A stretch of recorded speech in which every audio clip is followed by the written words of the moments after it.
Atma Namaste. Welcome to the next session of Esoteric Astrology.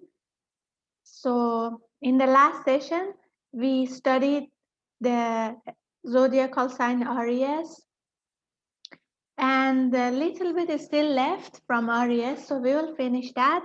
And then we are going to study Pisces and Aquarius. We are going in the direction of the mutable cross, means in the direction of the illusion or clockwise direction. So that's why after Aries we are not studying Taurus. We are going backwards, studying Pisces. And after that, we are going to study Aquarius.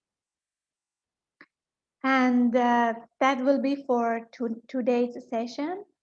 And then from next session, we will try to study 3 signs per session so that we can finish all the signs in another 3 sessions. And then we still need to study the triangulations at the end of the book.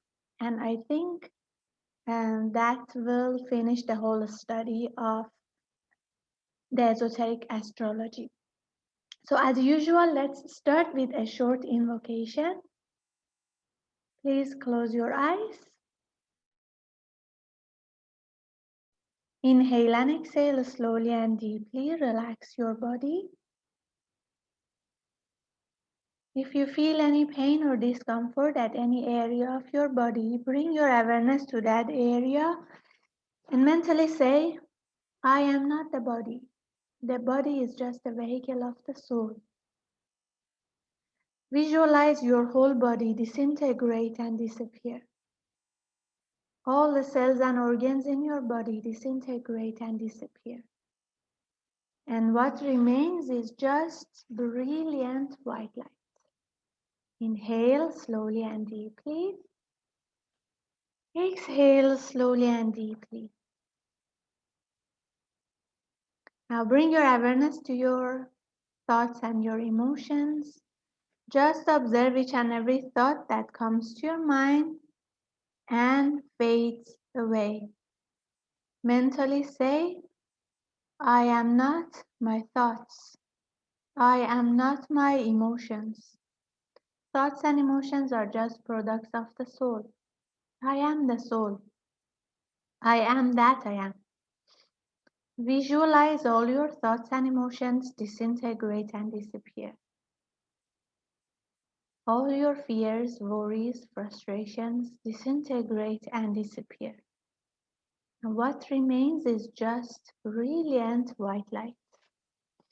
Inhale slowly and deeply. Exhale slowly and deeply.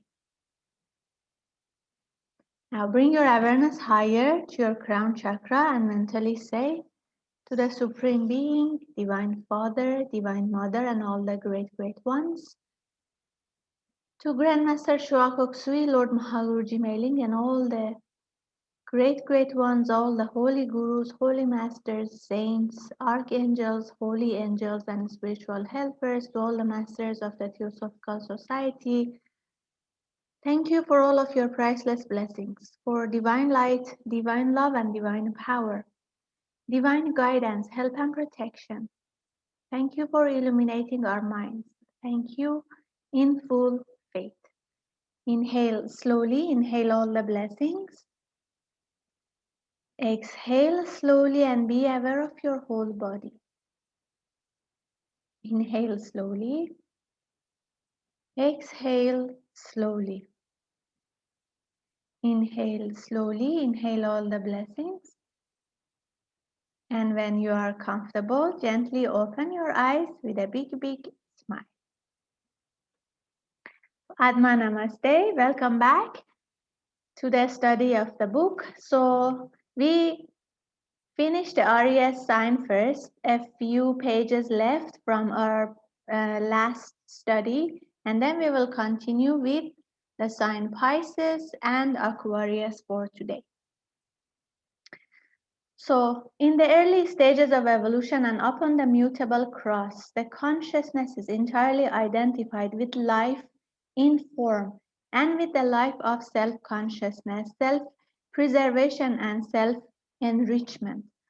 Then comes an interlude wherein the consciousness begins to shift into that of the group and becomes identified with the soul and with soul purpose. The experience of the fixed cross covers this period. And if you remember, we talked about the mutable cross, which is also called the common cross, and the fixed cross, which the fixed cross is for the disciples, for people who are more serious into the spiritual path, where the direction changes to counterclockwise. And the fixed cross is the cross of challenge, tests, and growth. And 3 initiations are connected with this. And after the fixed cross, we go to the cardinal cross. Now, if you also remember, we said Aries is connected with first ray, especially, but also seventh ray. Its traditional or exoteric ruler is Mars, which is sixth ray. And therefore, Aries starts things sometimes without thinking, is passionate. And its esoteric ruler is Mercury, which is ray 4, which helps Aries to think and to use the mind. Aries is one of the signs of the cardinal cross. And yeah, so we discussed about that. I wanted to just quickly summarize.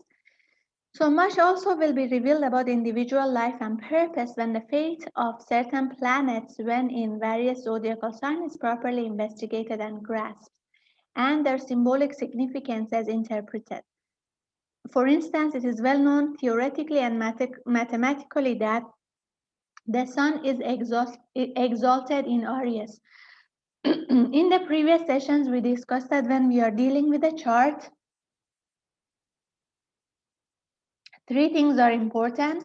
One is to see where is the what is the sun sign, what is the moon sign, and what is the ascendant sign. So, and as we discussed, sun sign is connected with our current life, moon is connected with the past, and ascendant is connected with the goal, with the purpose, with future.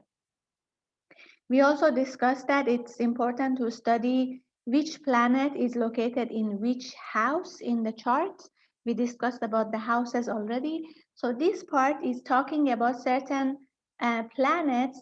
When they are in Aries, they may be exalted, they may be fallen, or they may be less powerful. So it's explaining which planets are there, are they, and why. So the sun is exalted in Aries. Here the sun stands for the life of the spirit, which comes to full expression as the result of the great evolutionary process initiated in Aries. So, and if you remember, we said the thought of incarnation gets initiated in Aries. The life of God, which in this sign is swung into activity, eventually achieves consummation. Latency becomes potency, and midnight merges into midday. God the Father rules. So that is the reason why the sun is exalted in Aries. Now, second one is the power of Venus is lessened in this sign. It is a detrimental sign to Venus. So means if Venus is located in Aries, then the power of Venus will be lessened.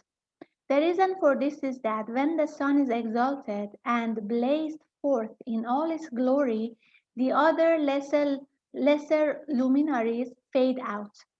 Just as the personality is lost sight of it, in the day, just as the personality is lost sight of in the light of the soul, the solar angel, so the soul itself disappears and its power and radiance fade out when the presence which it has veiled appears and dominates the scene at the end of the greater world cycle. We are told that the incarnating minds, human beings, the solar angels, came originally from Venus, but they in turn give place to the monad, the one. So mind gives place to intuition and reason to pure perception. Okay, so because Sun is exalted in Aries, the other luminaries like Venus, the power lessens. And Saturn falls in Aries. This has two meanings, for this is a dual sign. First, Saturn is the lord of karma, the imposer of retribution, and the one who demands full payment of all debt, and who therefore condemns us to the struggle for existence, both from the form side and from the soul side. Saturn therefore fell when man fell into generation. He followed the sons of men down into their low place. So Saturn falls in Aries. One reason is that Saturn is connected with karma, and the whole purpose of incarnation is to learn lessons. So therefore, as we incarnate, it's like karma is falling with us into generations. So that is one reason why Saturn falls. Second, Saturn's power is completely ended and his work accomplished when man, the spiritual man, has freed himself from karma and from the power of the two crosses, the common and the fixed. Esoterically, Saturn cannot follow man on the cardinal cross. Now, Aries is connected or is one of the signs of the cardinal cross. So, mutable cross and fixed cross are dealing with evolution, are dealing with taking initiations and freeing ourselves from reincarnation and rebirth. So when we are already in the cardinal cross, means we are already liberated from karma. We are already free. So that is another reason why Saturn's power, Saturn falls in Aries based on the book. Now, the decanates can also be dealt with in two ways, according to the direction in which man is traveling up on the wheel and therefore entering the sign, speaking in symbols. Now, what is a decan?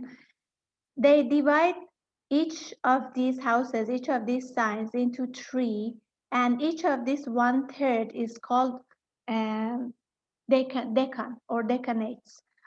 Now, based on in which direction we are moving, esoterically we are moving in clockwise direction and exoterically we are moving in clockwise direction and esoterically we are moving in counterclockwise direction.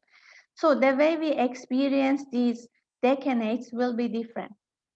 A person who is not yet in the spiritual path, a person who is dealing with the mutable cross or uh, follows the exoteric decanate. So means first experience Mars, second experience Sun, and third experience Jupiter. But a person who is already moving in a counterclockwise or is already in the fixed cross, first experience Jupiter, second Sun, and third Mars. Now, understanding this decanate is very important, especially when we talk about Aquarius.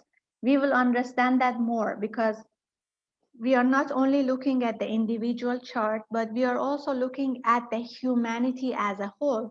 And the humanity is now in the Aquarius sign.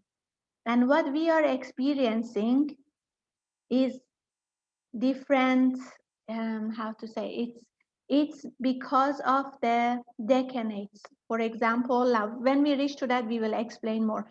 We are experiencing Saturn period now in relation to Aquarius. So that's why we see a lot of changes, challenges, what you call calamities. It's like karma clearing for the whole humanity, something like that. So each of these decanate has a certain quality characteristic based on the planet, which is connected with that 1/3 of, um, the house, the sign.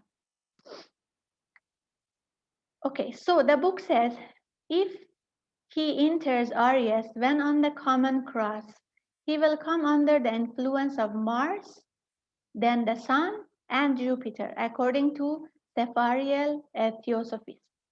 This means conflict, revelation, and the successful satisfaction of desire and ambition as the eons pass away. So it means if a person is still in the common cross, not yet serious in the spiritual path, as they experience Aries, they start with Mars, which means conflict, then Sun, revelation, and finish with successful satisfaction of desire and ambition connected with Jupiter. Now, when he reorients himself and mounts the fixed cross, he comes under the influence of Jupiter, the Sun, and the Mars. So, see, it becomes the reverse. For the initiate and the disciple, culminate his career in any of the signs with a final and dominant struggle and fight. So the fixed cross is really the cross of struggle, challenge, learning. So therefore, it says the initiate and the disciple culminates his career in any of the signs with a final and dominant struggle. Now, we have seen that Aries is the sign of beginning, the beginning of the creative process, the first step of the soul towards incarnation, the beginning of recurring and constant cycles of experience, the beginning of the period wherein the soul changes its direction, its purpose, and its method, and finally enters upon that definitely defined process, which we call spiritual regeneration and initiation. We discussed about this already.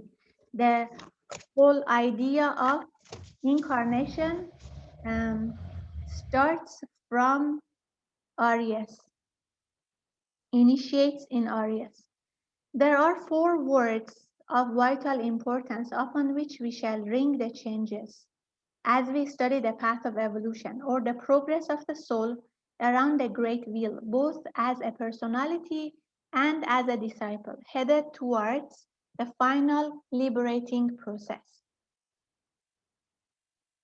So these 4 words express the subjective impulses and motives, and in reality introduce 4 different cycles of progress upon the path in its various stages of individualization to initiation.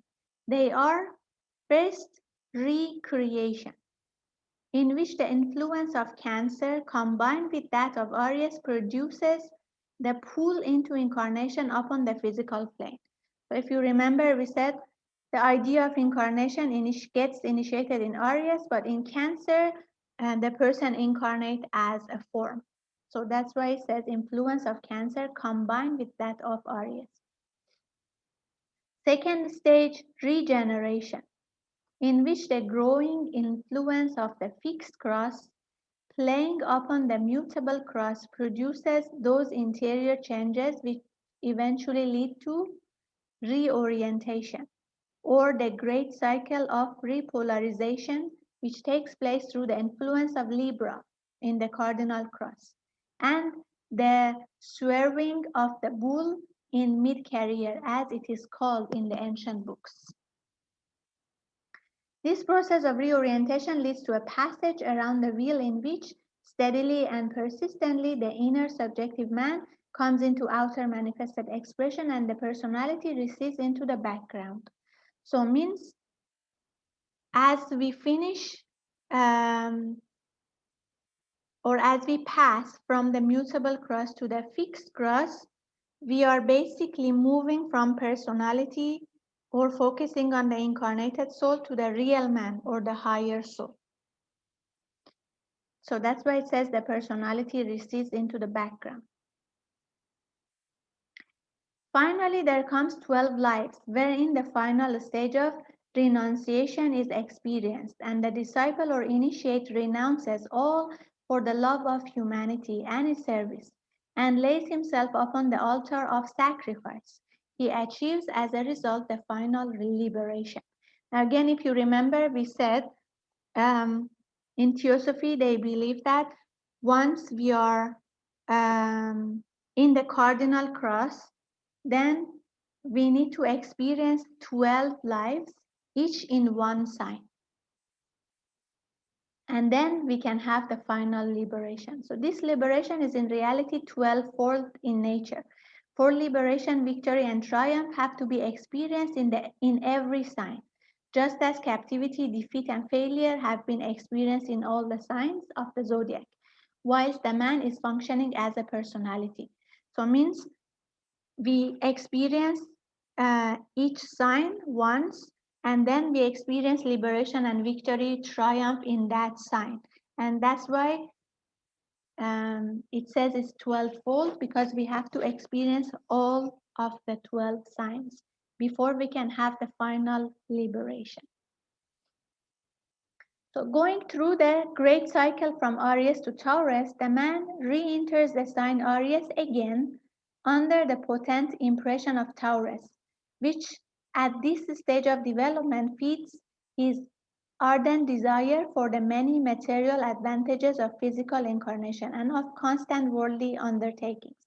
Thus, after a period of recreation, he passes out into incarnation in Pisces and begins again the great round of manifested life. For Pisces is the ocean, wherein he is the fish, controlled by the laws of substance or material existence. In the second great stage, he passes from Aries to Taurus because desire has at last been transmuted into aspiration. So we discussed this earlier. When we are in the mutable cross, we go from Aries to Taurus through Pisces in a clockwise direction. But once we have control over the incarnated soul, over the personality, we are performing as the higher soul, and we are more um, serious about the spiritual path. We are experiencing the path of discipleship. Then the reorientation happens, and this time from Aries, we go to Pisces through Taurus. So after proving his steadfastness to the ideal of the spiritual life in the intervening signs, he passes again into Pisces from the opposite direction to his usual procedure, having earned the right to mount the cardinal cross of the heavens, the power to take a final planetary initiation, and the privilege of passing on to one of the seven paths. So again, after we move from fixed cross to cardinal cross, we need to experience each of the signs once more. And after that, we have the final liberation, and we have the seven paths to choose from. The seven paths was discussed, I think, in the solar system book and also the causal body book. To know more, you can refer to those two books. So you will see therefore the significance of the two keywords of the sign Aries. One, and the word said, let form again be sought, the man. And two, I come forth, and from the plane of mind I rule, the initiate. So again, if you remember, we said the orthodox or exoteric ruler is Mars, which is connected with the Lord of War is connected with form, with activity, and the esoteric ruler Mercury, which is connected with the mind. Experience leads to rulership, and in this sign, the man who is embodied first ray force develops the power of organization, of control over forces, particularly over the energy of death, over the power of destruction applied with love, of dominance over multitudes, of cooperation with the plan and the practice of the will, in rightly and correctly guiding and directing planetary affairs. Okay, as we know, Aries is first ray, means ray of will. Okay, so that is about Aries. What we are discussing here now is connected with all the signs. So before the book says, before we take up the remaining 11 signs of the zodiac, and in order to give you a clear framework upon which to build a new astrology by means of which you can grasp the dual procedure of the soul around the great wheel, I would point out that what I have given you on Aries will be dealt with also as we consider the other signs. You will find that I have indicated significance and pointed out some of the truth which can be found in connection with first the keynote of the sign. This is important because the keynote shows us what is the goal or what is connected, what is the characteristic of the sign. These express the underlying effect upon the man as he progresses in one of the two directions. Two, the nature of the cross upon which the man is crucified at any one time. So this is where we discussed about which sign is immutable cross, in fixed cross or cardinal cross. Three, the influence of the planetary rulers, orthodox or esoteric. This is also important because orthodox is what is ruling now, or people in the mostly in the mutable cross. And then as we grow more spiritually, the esoteric ruler will start to influence more. Number four, the rays, which primarily express themselves through a particular sign. The clue to which sign it may be is found in the orthodox planetary ruler, where the personality ray is concerned, and the esoteric planetary ruler, where the soul is concerned. So the rays we always discuss also which ray is connected with which sign, and to know which ray is the personality or the incarnated soul is connected with, we need to understand the ray of the orthodox ruling planet, and to understand the ray of the higher soul, we need to know the esoteric, the ray of the esoteric planet. Number five, the qualities of the sign and of the man who has come forth in a particular sign. Six, the interplay between a sign and its polar opposites. Seven, the planets which are exalted, in detriment, or which fall in any particular sign.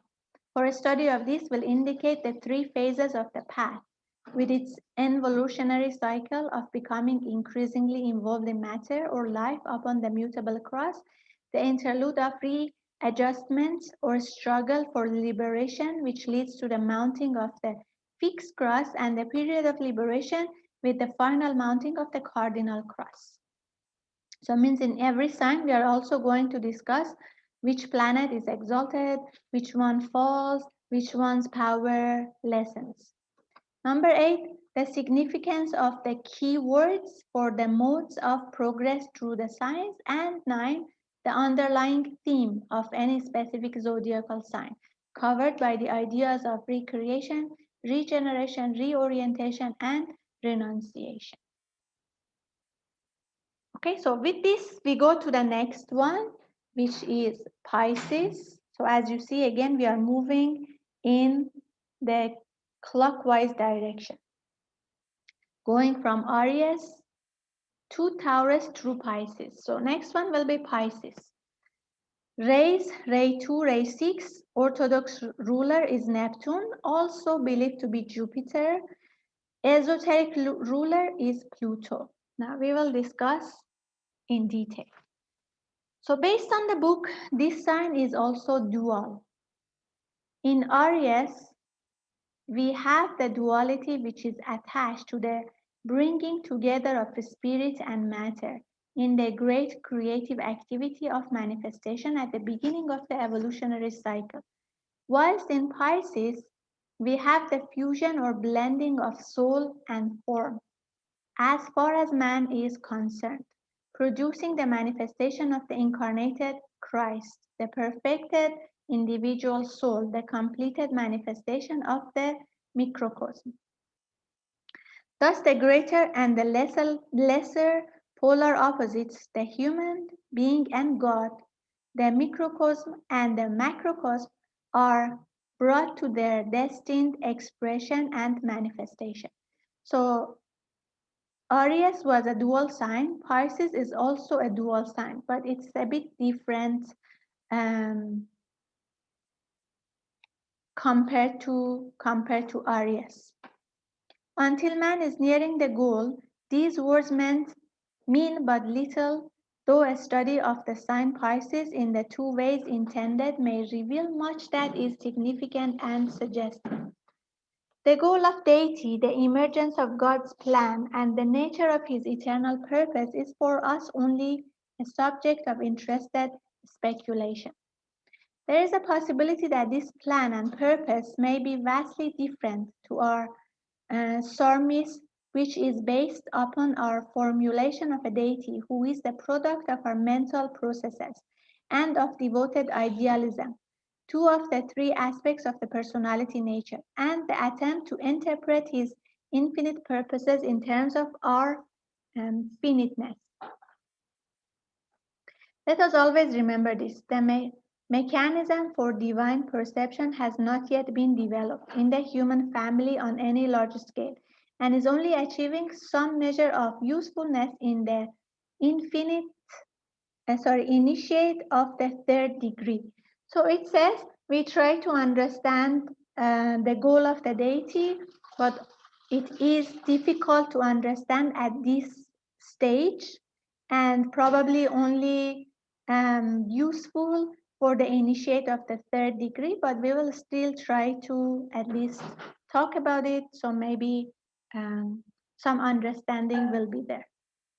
So the duality of Pisces must be studied in relation to its three keynotes, which are bondage or captivity, renunciation or detachment, sacrifice, and death.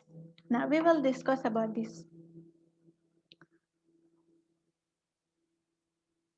In the first cycle of experience upon the wheel, the soul itself is in captivity to substance.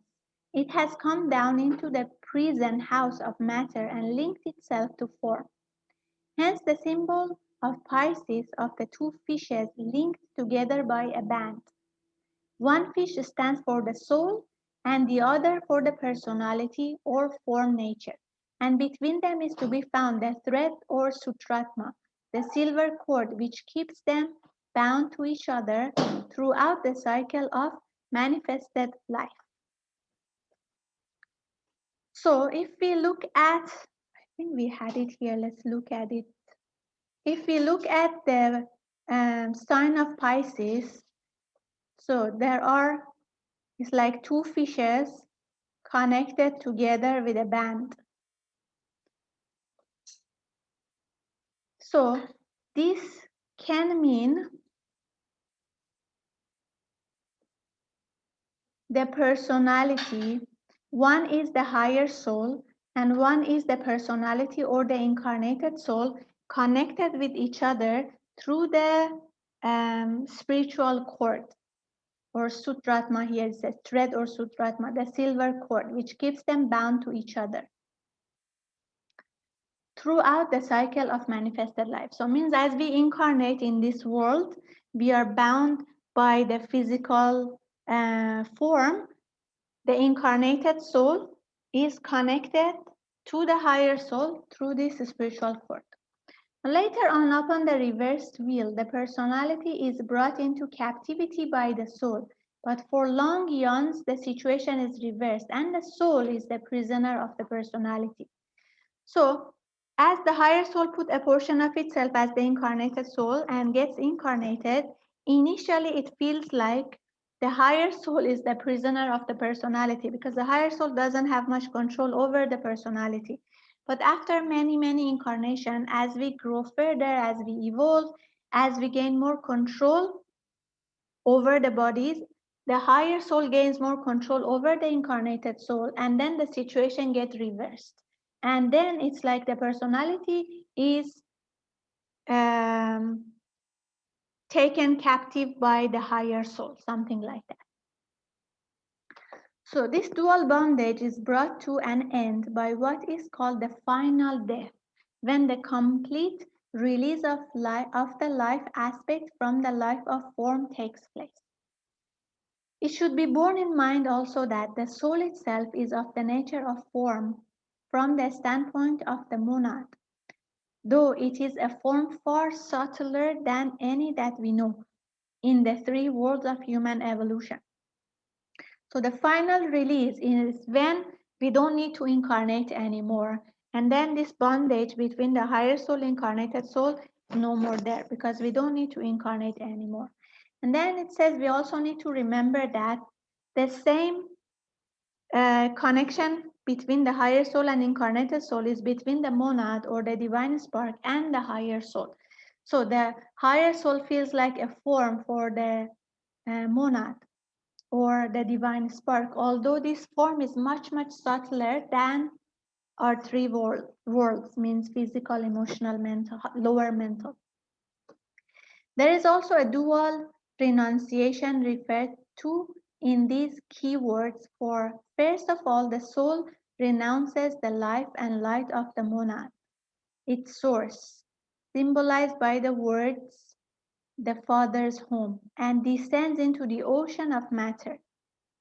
Then, reversing itself, the soul renounces the life of form, the personality center. So it's interesting because initially, when the whole cycle of reincarnation starts and evolution starts, first, a portion of the monad or the divine spark comes down as the higher soul. So it's like we leave Father's home to come down and experience the world.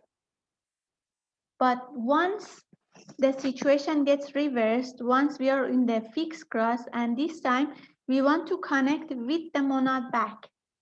So this time we renounce the life of form or the incarnated soul. So initially to incarnate, we need, I think this was in the book, The Causal Body.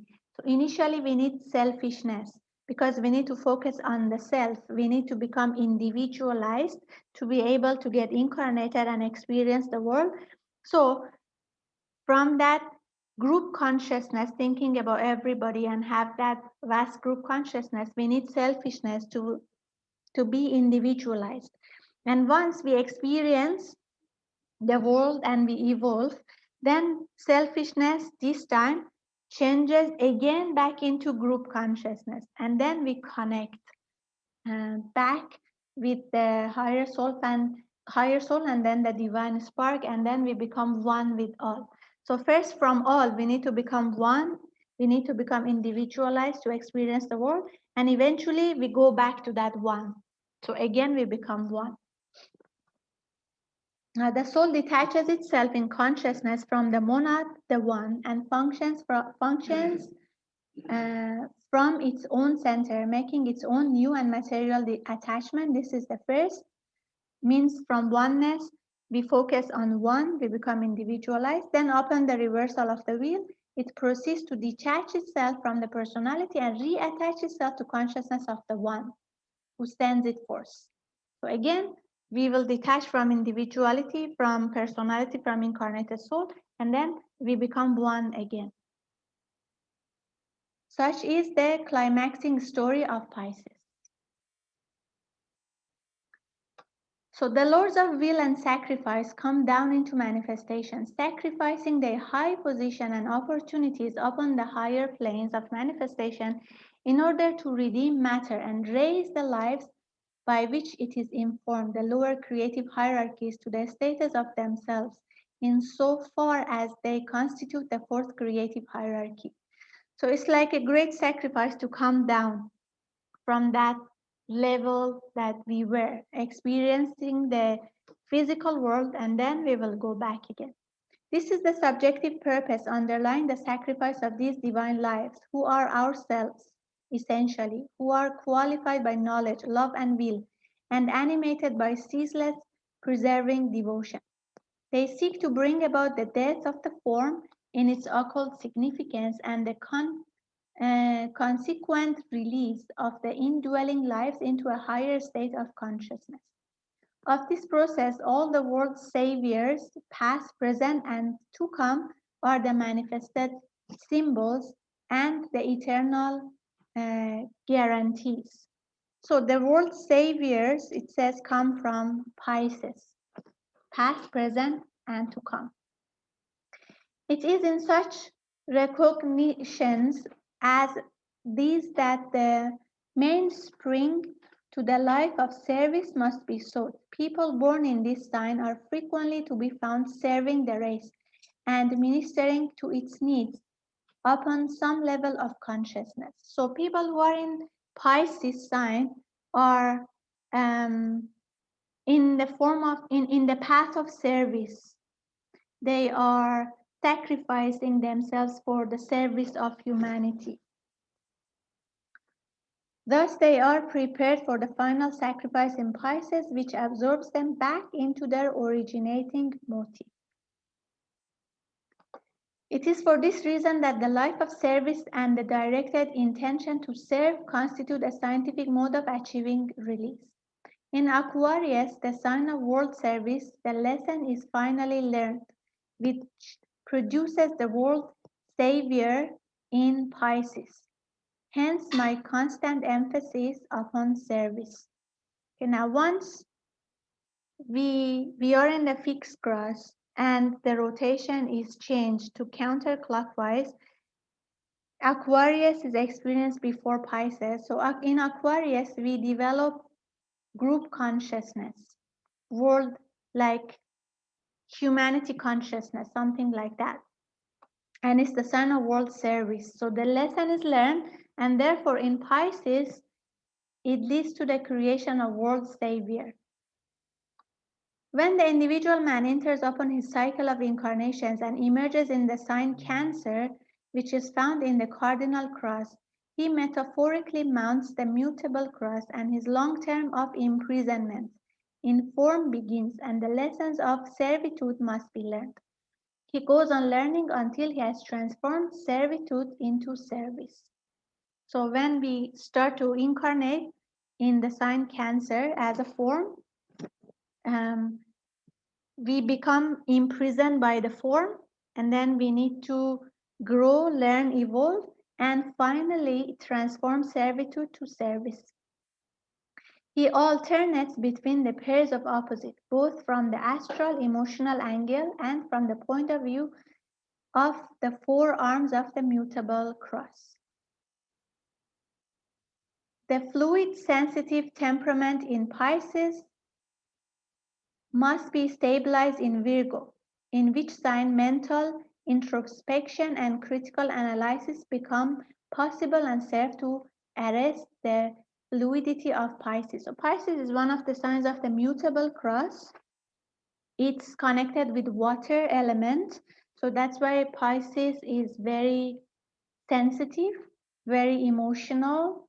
So that's why it says sensitive temperament of Pisces needs to be stabilized in Virgo. Virgo is also one of the signs in the mutable cross. So you have the mutable cross here. Pisces, connected with water, is mutable, compassionate, charitable, creative, sympathetic, emotional, sacrificing.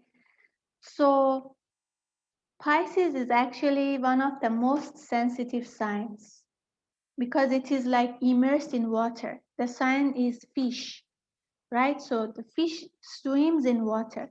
Now, water is connected with emotions, with the astral world. So that's why Pisces is like one of the most sensitive signs. It's sensitive to others, it picks up emotions from others. It is helpful, it is hard for Pisces actually to differentiate between them and others. So many of the people born in the Pisces, they feel others' emotions, and sometimes they cannot detach themselves from the other's emotions. So therefore, sometimes it's hard for them to handle the emotions, and they may escape from the situation. That's why here it says escapists, because sometimes it becomes very difficult to be sensitive and experience the emotions of everyone and including themselves. So because of their sensitivity, sometimes it's a bit hard to live life, and therefore escapism comes into place, sometimes impractical, dreaminess, sometimes feel misunderstood. All of this is connected with Pisces. Now, exoteric planet is Jupiter and Neptune. Neptune is the lord of water. So Neptune gives also the sensitivity and is connected with emotions. Its esoteric planet, if you remember, we said is Pluto, which we are going to discuss about it further also. Pluto is first ray, if you remember.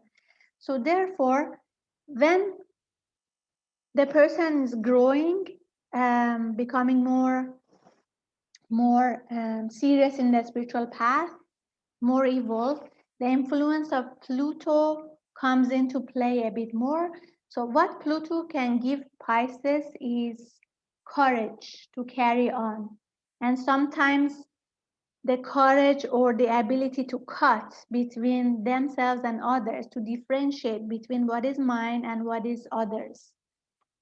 That first rate quality from Pluto can balance off the character of Pisces. So that's why it's Pluto is the esoteric planet of Pisces.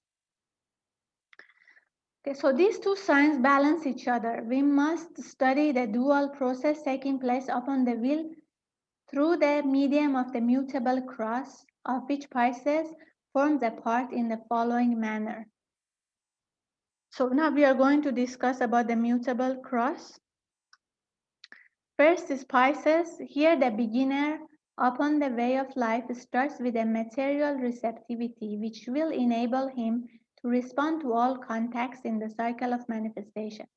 He is at this stage negative, fluid, and endowed with an instinctual consciousness which contains within itself the potentiality of the intuition. But the seed of the intuition is dormant. The mind, which is the instrument of reception from the intuition, is at this stage unawakened. So because Pisces is in the mutable cross, it's like the beginning when the person is a beginner in the path. The potentiality of becoming intuitive is there, but is still dormant. Second is Sagittarius. Here the ordinary man begins to demonstrate a tendency to become more focused, and the fluidity and negativity of Pisces becomes concentrated upon the attainment of that which is desired. The man demonstrates one-pointed selfish instincts, and though he may be, for instance, friendly and kind, it is through a desire for popularity. This is a good expression of the individual Sagittarian subject and shows also the tendency of the soul to turn all evil eventually into good. The lessons of life are being learned and experiments is going on.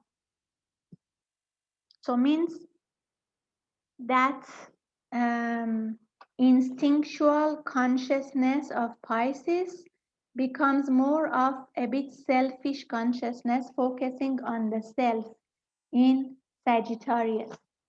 So here we are moving in a clockwise direction, right? So first the person experiences Pisces and then Sagittarius and then Virgo and finally Gemini. So that's why we are going in this direction in this mutable cross. So 3 Virgo. In Virgo, the man who was fluid in Pisces and emotionally selfish and full of desire in Sagittarius begins to focus still more intently and to reason and think. The latent soul is becoming interiorly active. A germination process is proceeding. The hidden man is making his presence felt. The intellect is awakening, and instinct, after passing through the emotional stage, is being transmuted into intellect.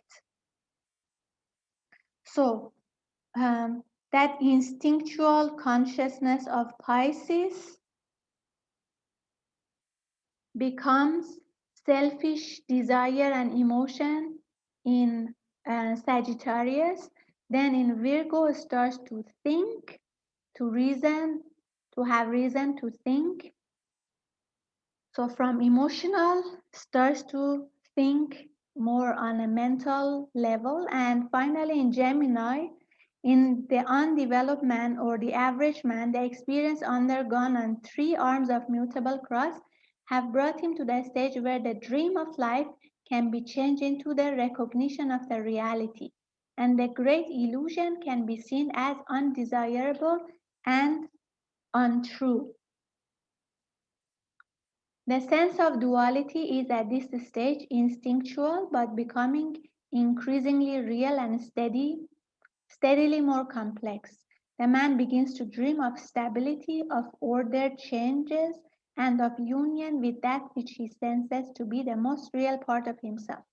The mystical vision emerges into his consciousness and he becomes aware of the higher self through the first faint flickering of the intuition.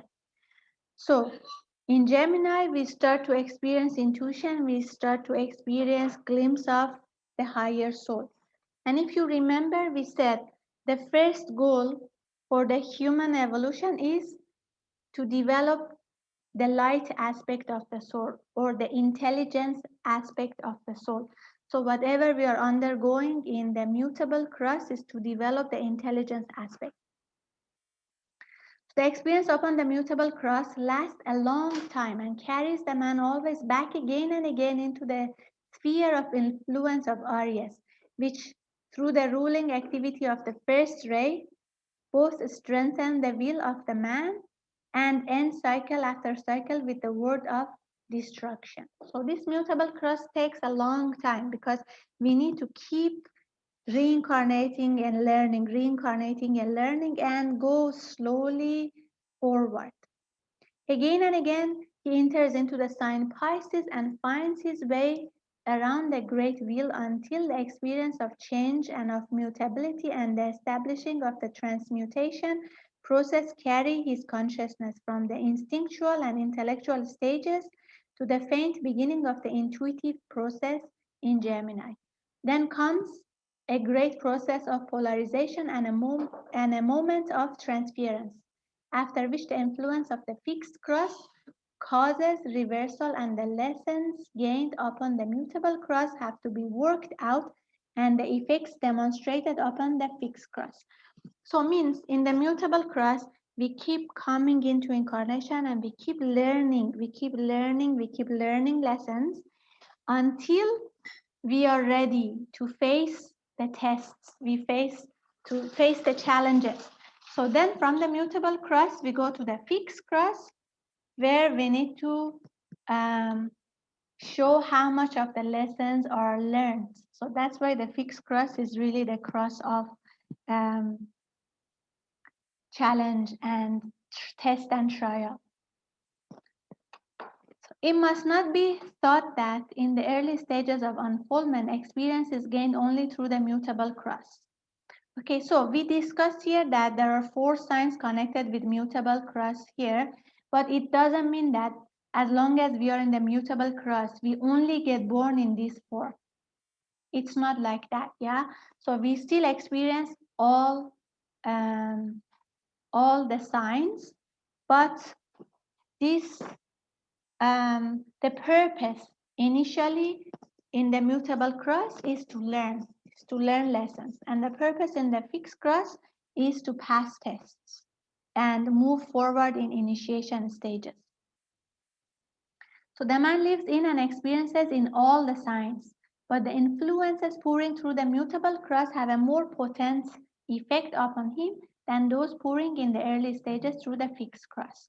So this here again, the book says, don't think that if a person is in the mutable cross, only gets born in the signs connected with mutable cross. They still get born in all the signs, but the influence of the signs connected with the mutable cross are more potent. It is only when the soul is becoming more alive within the form and the man is aware of his duality that the energies of the fixed cross supersede in effectiveness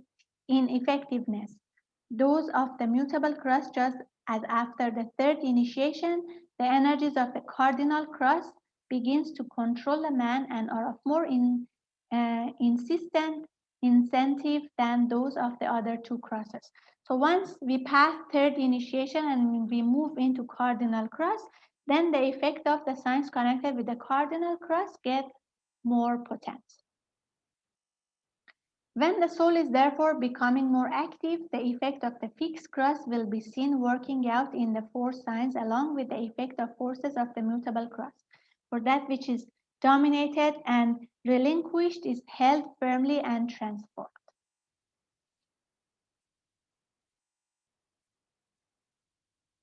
So Gemini, the man upon the reversing wheel in Gemini becomes increasingly aware of the intuition and increasingly under the influence of the brothers who live in the light, as the twins are sometimes called.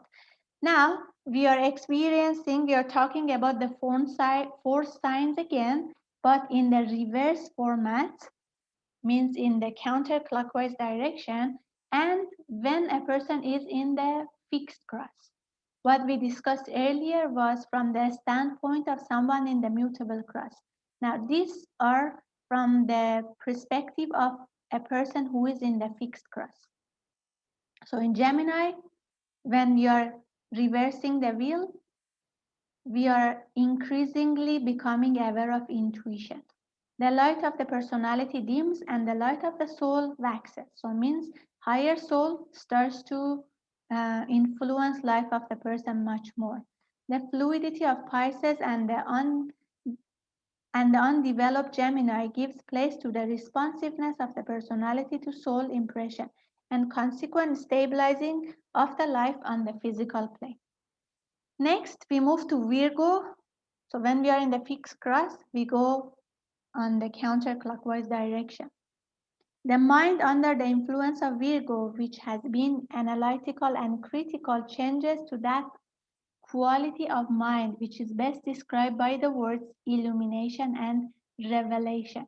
The Christ to whom the Virgin must eventually give birth is recognized as present in the womb, though not yet born. Life is recognized. The process of the revelation of the Christ consciousness is carried intelligently forward, and the selfish aspirations and experiments of the undeveloped man give place to the selfishness of the illumined and intuitive disciple. So once we move from Gemini, which we are becoming increasingly aware of intuition, to Virgo, we are trying to give birth to the Christ consciousness. Then moves to Sagittarius. This is now the sign of the one-pointed disciple. The life of fluid response to matter becomes that of the focused response to spirit and preparation for initiation in Capricorn. The arrow of the mind is projected unerringly towards the goal. Now, Sagittarius is very one-pointed. In the previous one, in the mutable cross, the focus of Sagittarius was one pointed on the self. So selfish desire to get what the incarnated soul or what the body wants. But in Sagittarius, it becomes one pointedness towards the goal of the higher soul and to be prepared to take the initiation in Capricorn. And finally, Pisces. Here at the final stage, Pisces stands for the death of the personality and the release of the soul from captivity and its return into the task of the world savior. The great achievement is finished and the final death is undergone. There is no more sea, says the ancient book, which means inevitably the death of the fishes and the release of the imprisoned life into new forms or new cycles of the divine adventure. So finally in Pisces is the death of personality or the incarnated soul.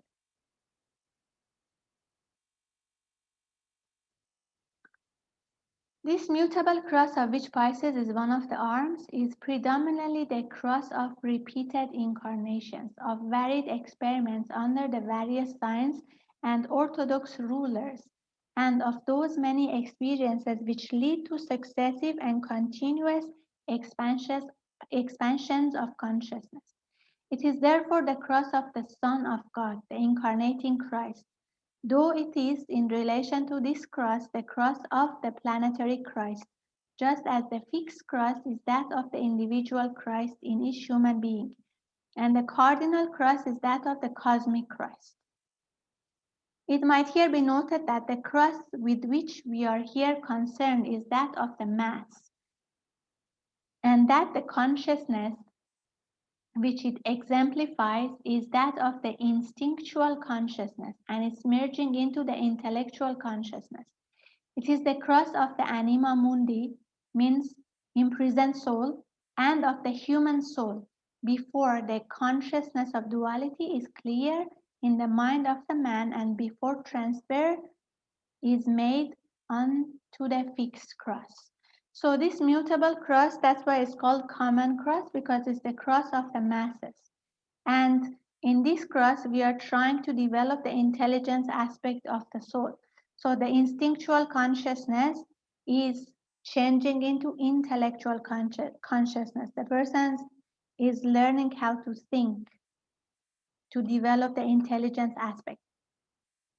It is consequently more closely allied to the cardinal cross of the heavens, for the mass consciousness, which is the significant consciousness of the mutable cross, becomes the group consciousness or the synthetic consciousness of divinity after passing through the interim period or the vital interlude of the intense self-consciousness of the man upon the fixed cross.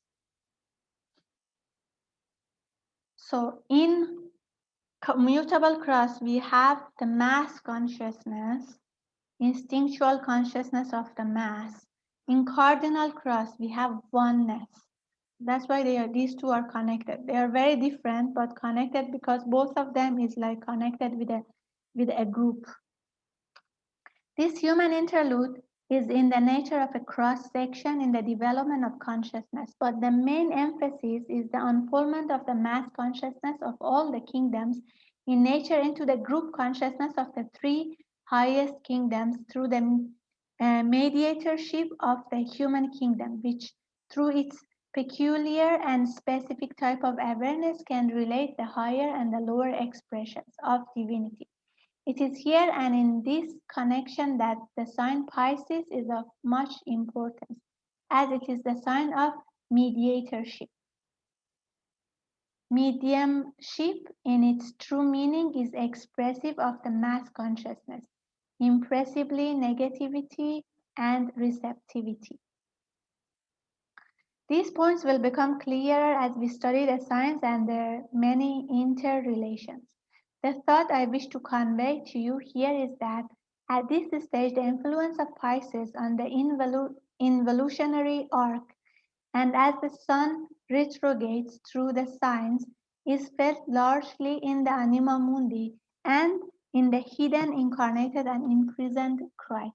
The germ of the Christ life is physically imprisoned. It becomes constantly more sensitive to this physical impression, swept by desire, which ever changes, constantly aware of all impinging contacts, but unable as yet to interpret them correctly, for the mind has not been awakened adequately in Virgo. So initially it's like the mass consciousness or instinctual consciousness. Some of the expressions of outward world are experienced, but could not yet been interpreted because the mind is not yet developed. This hidden Christ is unable to free itself from contact with the water. That point is eventually reached and is being reached with great rapidity in the present human stage, where another and major change is deemed desirable, and this is the result of the many lesser changes. Change is ever needed, but the method changes itself from the constant variability and mutability of the mutable cross to certain changes of a major kind, which are brought about by a more permanent and desired life tendency. When this book was written, I think we were still in the Piscean age and we were moving towards the Aquarian age. Based on theosophical teaching, the Aquarian age happened roughly around 1900, but these changes are not like, how to say, exact at one point. It's a gradual change. So that's why the change was being experienced moving from Pisces to Aquarius. The man at this stage has within him the potencies and the characteristics of the indwelling Christ, but they are not manifesting and are only latent possibilities, for he is as yet entirely controlled by his form nature, the prison, and his environment. The hidden powers of the soul are negative, and the powers of the form nature are positive and beginning to find increasingly potent expression. The natural spiritual tendencies of man are inhibited, and the natural animal and personality powers, particularly the emotional, are the obvious and visible qualities of the man. So, because Pisces is connected with the mutable cross, it's connected with the earlier stages of the human. Um, Here, the earlier stages of the human experience is being depicted. That, as we said, Pisces is connected with emotions. So that's why here it says particularly the emotional. So it's sensitive, it can sense others. There is some potential of being intuitive, but still is early stages. So the person is not yet capable of receiving impressions of the higher soul and also interpreting them.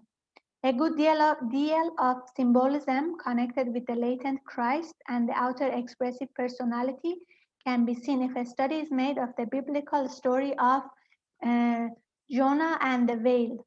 It is a parable concerned with the Piscean stage of consciousness and the awakening of the Christ consciousness with the consequent dispute which that entails. Jonah stands for the hidden, imprisoned Christ, alive to the perils of the situation, and the veil of large size stands for the bondage of incarnation and for the personality.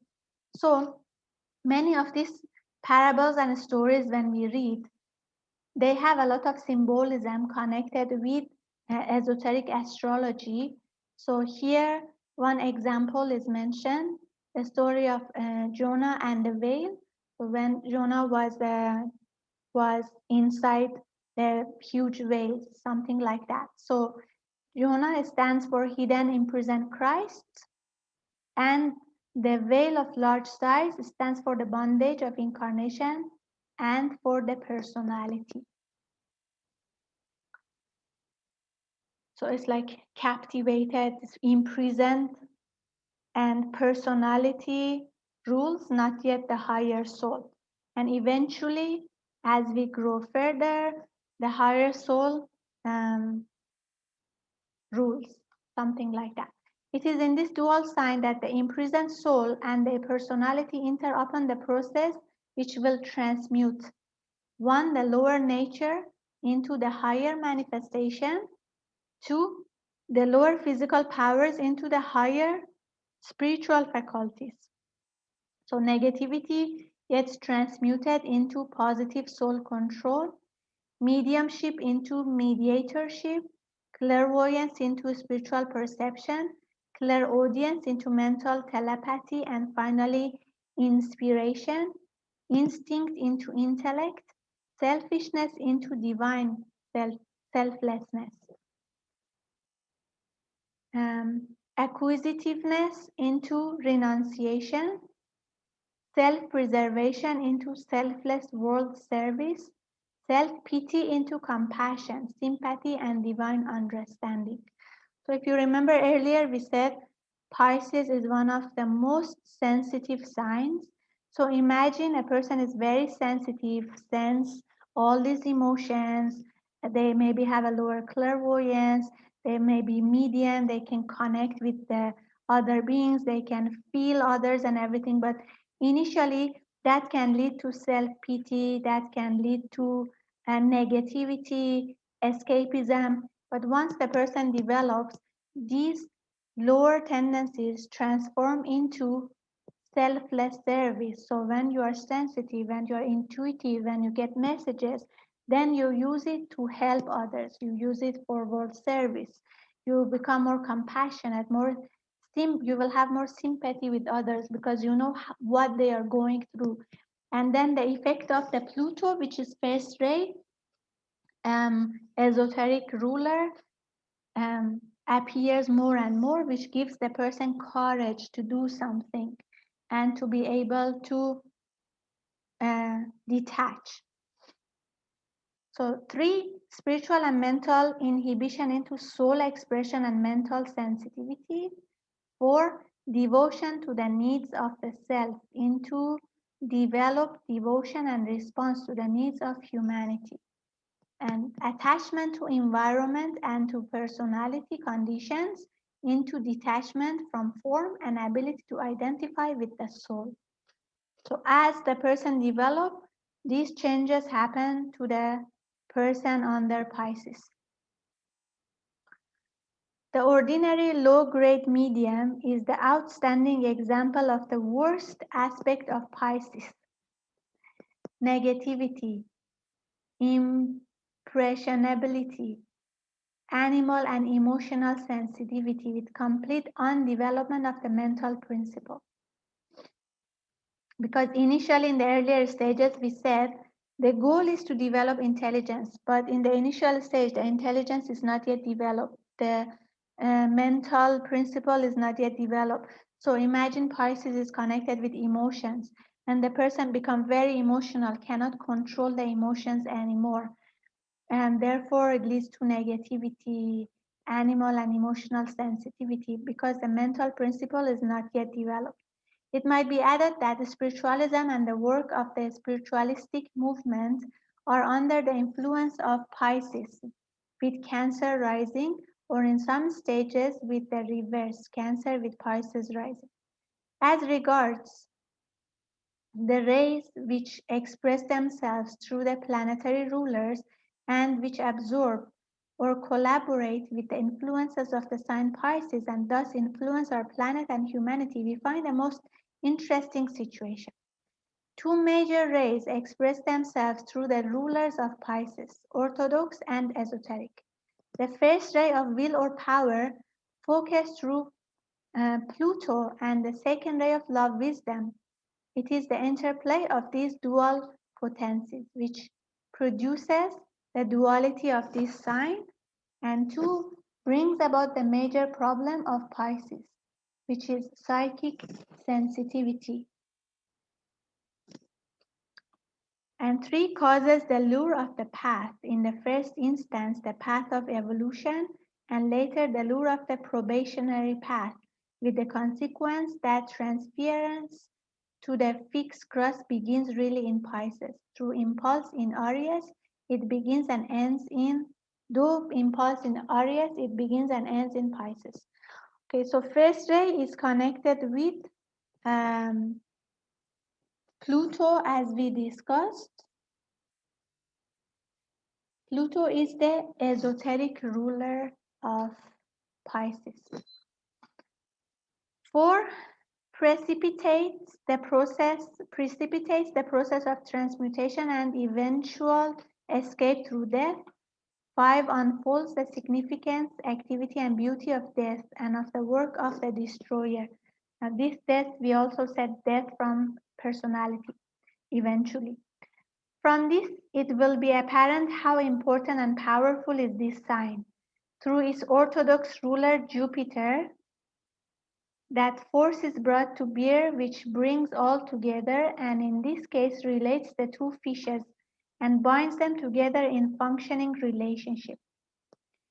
It is the activity consequently of the second ray force which relates soul and form and brings the 2 together.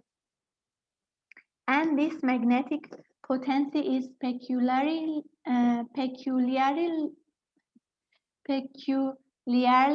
descriptive of the activity of Pisces.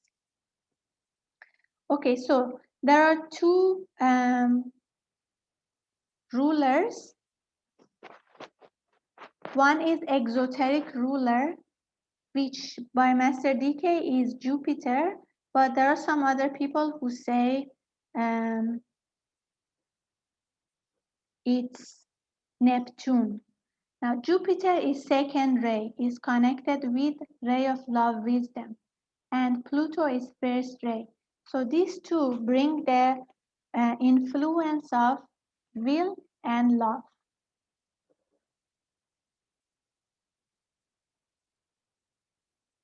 Okay, so here, because in some of the scriptures it says Neptune, I am showing Neptune, but basically Jupiter is the exoteric ruler of Pisces by known by Master DK. Okay,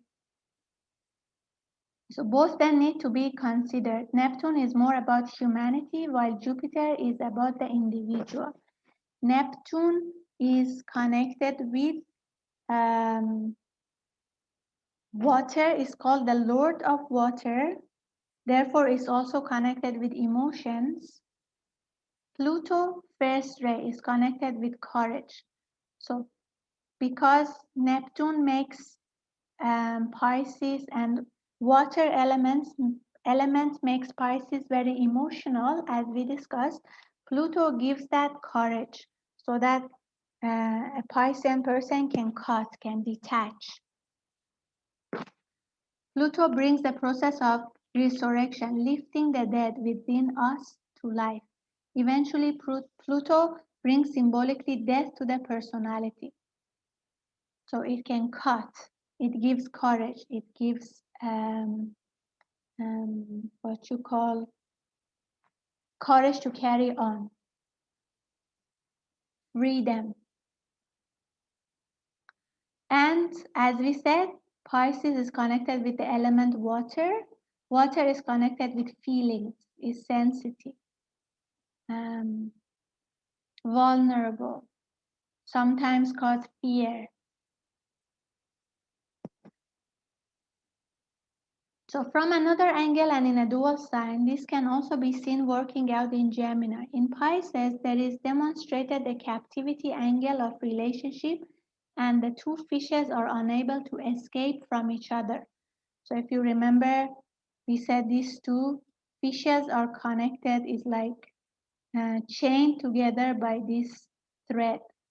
So that's why it says they cannot escape from each other. In Gemini, there is also a definite relationship between the two brothers, but there is no connection band.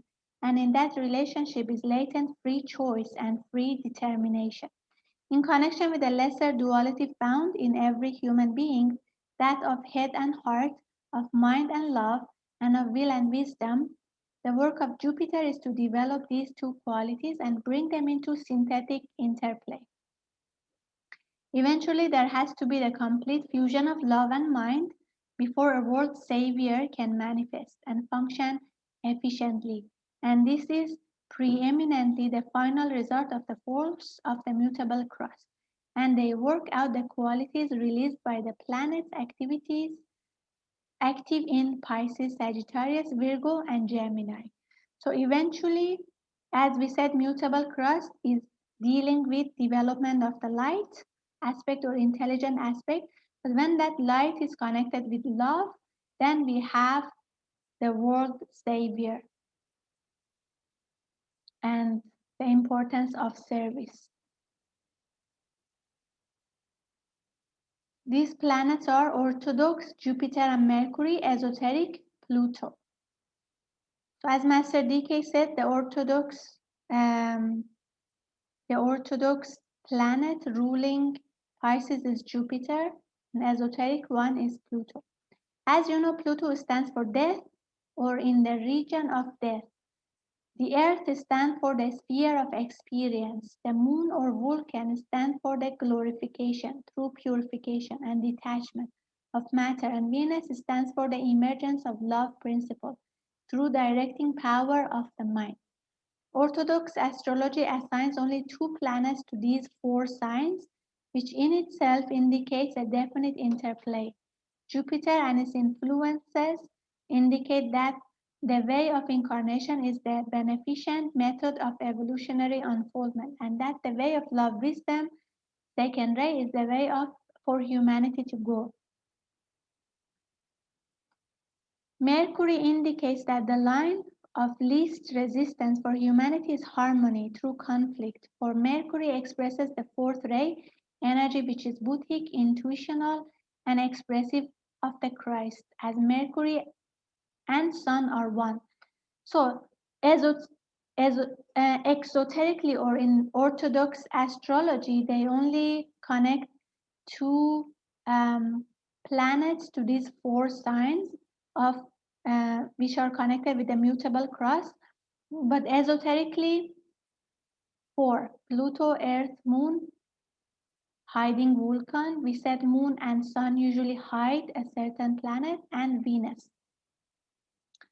So, but the esoteric planets are more explicit in their interference, and man appears when ready for their influence to be responsive in a fourfold way, which he is not in the earlier stages. They embody the recognitions and the reactions which condition man's consciousness when he is preparing to transfer off the mutable cross and mount to the fixed cross. So, but esoterically, they believe that four planets influence the person to move from the mutable cross to the fixed cross.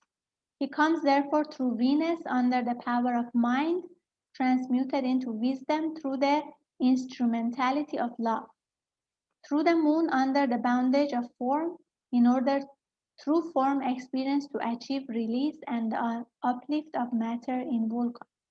Through the earth under the influence of planetary experience, in order to transmute his personal consciousness into broad awareness, and through Pluto under the destroying power of death, death of desire, death of personality, and of all which holds him between the pairs of opposites, in order to achieve the final liberation. Pluto or death never destroys the consciousness aspect. It destroys the desire, the form, or whatever is not permanent.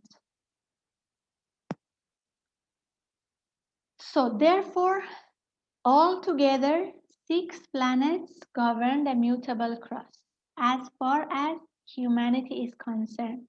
And this is itself is significant, for 6 is the number of the great work of the period of manifestation, is the number of the beast, which is the lower nature as far as man is concerned, and is all that which seeks to destroy the higher life, but also that which can be controlled and directed finally by the soul. So if we put all these planets, orthodox and esoteric, together, we have 4 planets which rule the mutable cross, and that comes to 6, which is known as the number of the beast. The significance of numbers enters into this science of esoteric astrology and numerology, as it is per se a branch of esoteric astrology.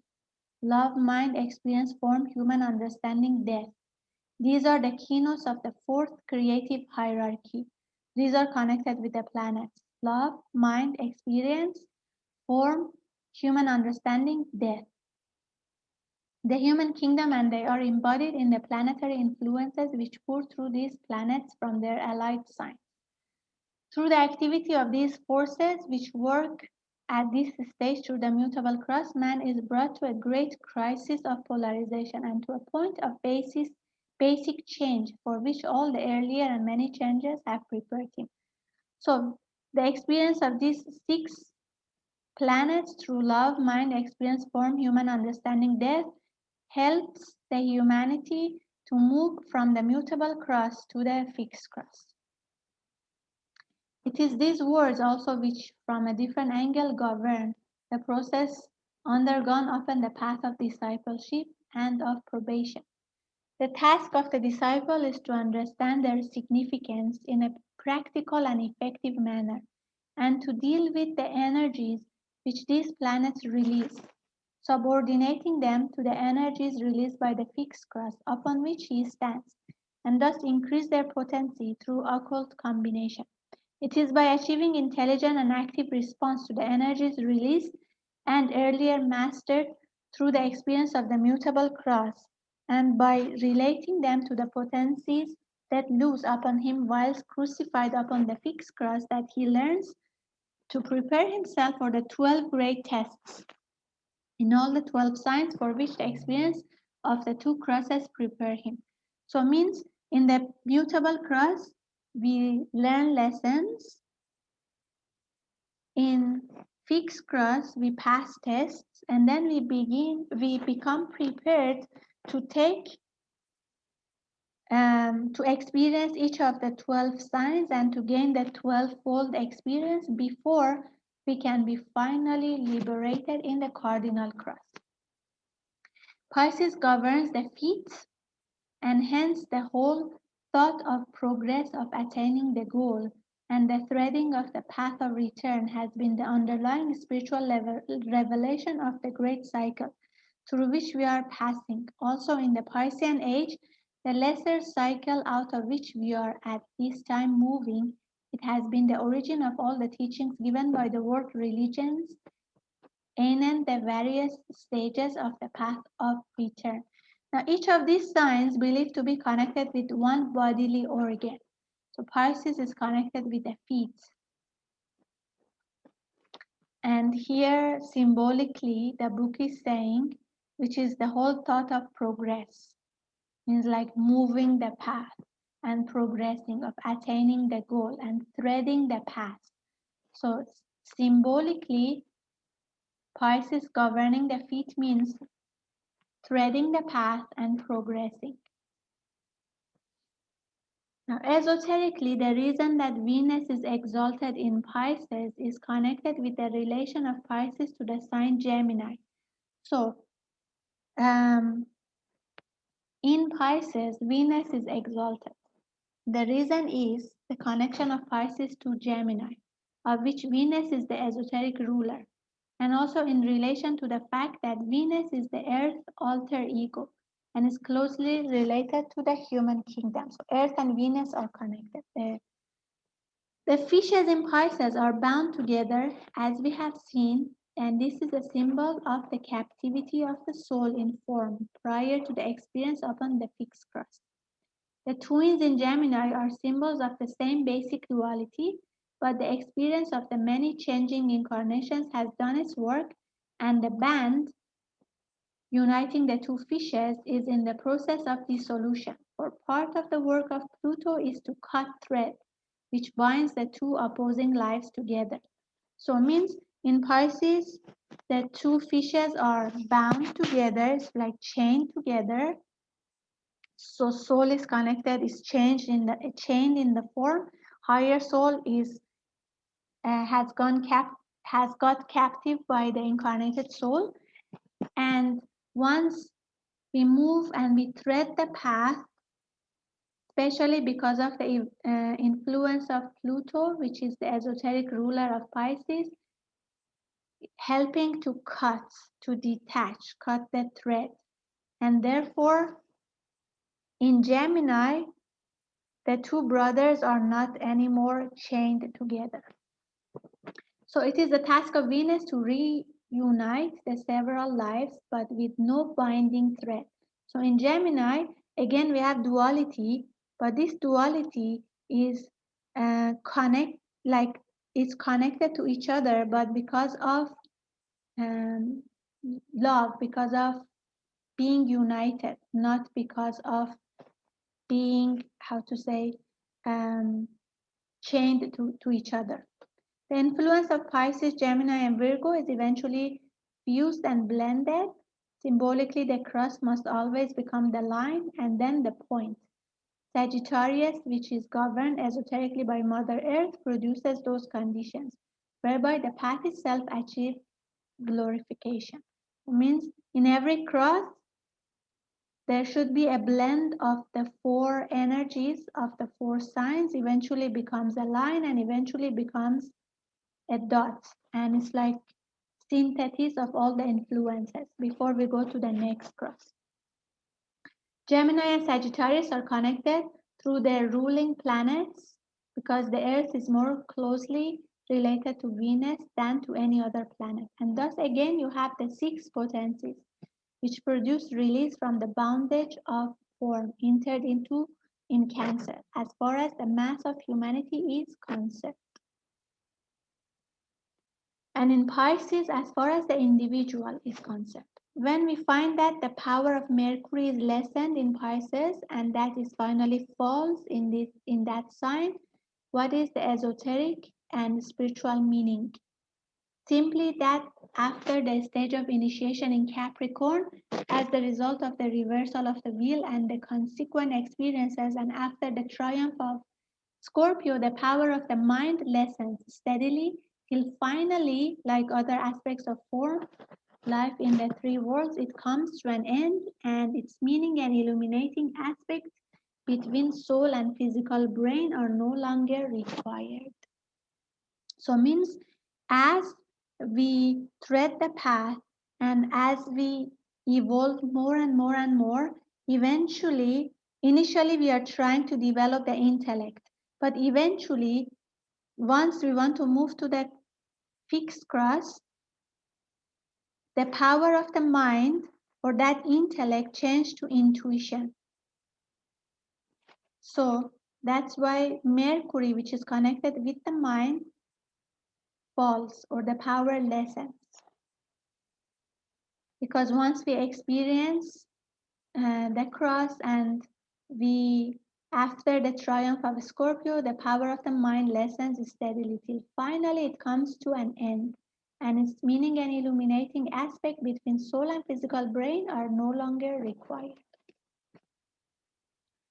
The man coming definitely into full soul consciousness requires now no mediator but deals directly himself with his emanating source. Mercury is then met with again under another name, this time as the sun, mediating between the higher aspects. Soul and spirit for Mercury and sun are one. So through Mercury, the mind is illumined and relation is established between personality and the soul.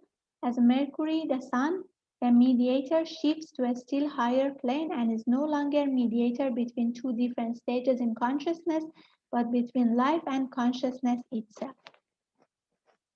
The same symbolic mode of interpretation must govern also our understanding of the three decanates. Now, what are the decanates? In Pisces, if you remember, we said each sign is divided into three, and 1/3 is connected with one planet that is called decanates. Leo is a person, approaches the closer to the esoteric interpretation of astrology, whilst Saphariel is purely exoteric. So according to Saphariel, the three decanates are governed by Saturn, Jupiter, Mars, presenting opportunity to work of karma and to be successful in so doing, and indicating the method employed, that of conflict and war. But Leo gives us Jupiter first, then the moon, and then the Mars. He indicates, therefore, the success which is incident to proved discipleship and consequent readiness for initiation, the seeing of the vision with which Jupiter rewards the disciple, and the experience which Vulcan confers. The light of Vulcan and the light of the sun are one light, and these three, Mercury, Vulcan, and Sun, stand for a synthesis and a reliance which eventually dims the light of Mercury, and it falls into the background, and Vulcan too becomes invisible, and only the sun remains. We have consequently a vision of the sun, the experience of the personality and effort, which is the mode of attainment governed by Mars. So the book says Jupiter, Moon, and Mars is more accepted as the decanates of the Pisces. Now, the keywords of the sign are obvious in their implications. Where the personality is concerned and the wheel rotates in the normal manner for the ordinary, average, or undeveloped person, the word is, and the word said, go forth into matter. The command of the soul to its instrument during the earlier stages of evolution goes forth, and response comes immediately from the one who blinds the soul to truth, holding it in durance while. These words you are amply able to interpret for yourself and from your own standpoint, which is the only standpoint of service to you, indicating to you what lies behind upon the path of evolution, the point upon the path where you now stand, and the immediate step, vision, experience, and effort which lie ahead. Okay, so one keyword is, and the word said, go forth into matter, which is obvious. This is in the beginning, the start of incarnations and evolutions. The commands of the soul to its instrument during the earlier stages of evolution goes forth, and the response comes back. Blinds the soul to truth, holding it in durance while.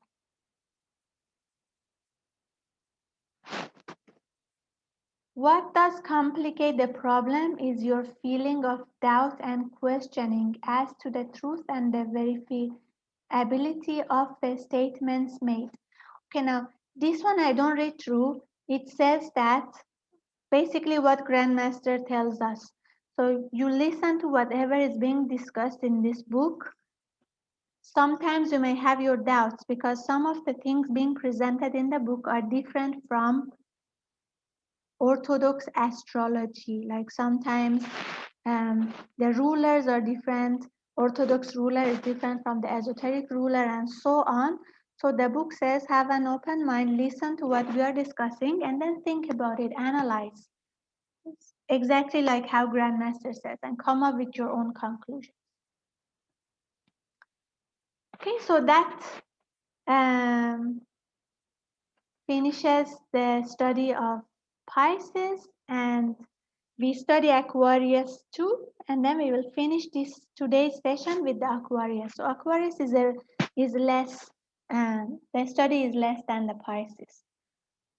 So Aquarius, Ray 5, Orthodox ruler is Uranus, esoteric ruler is Jupiter.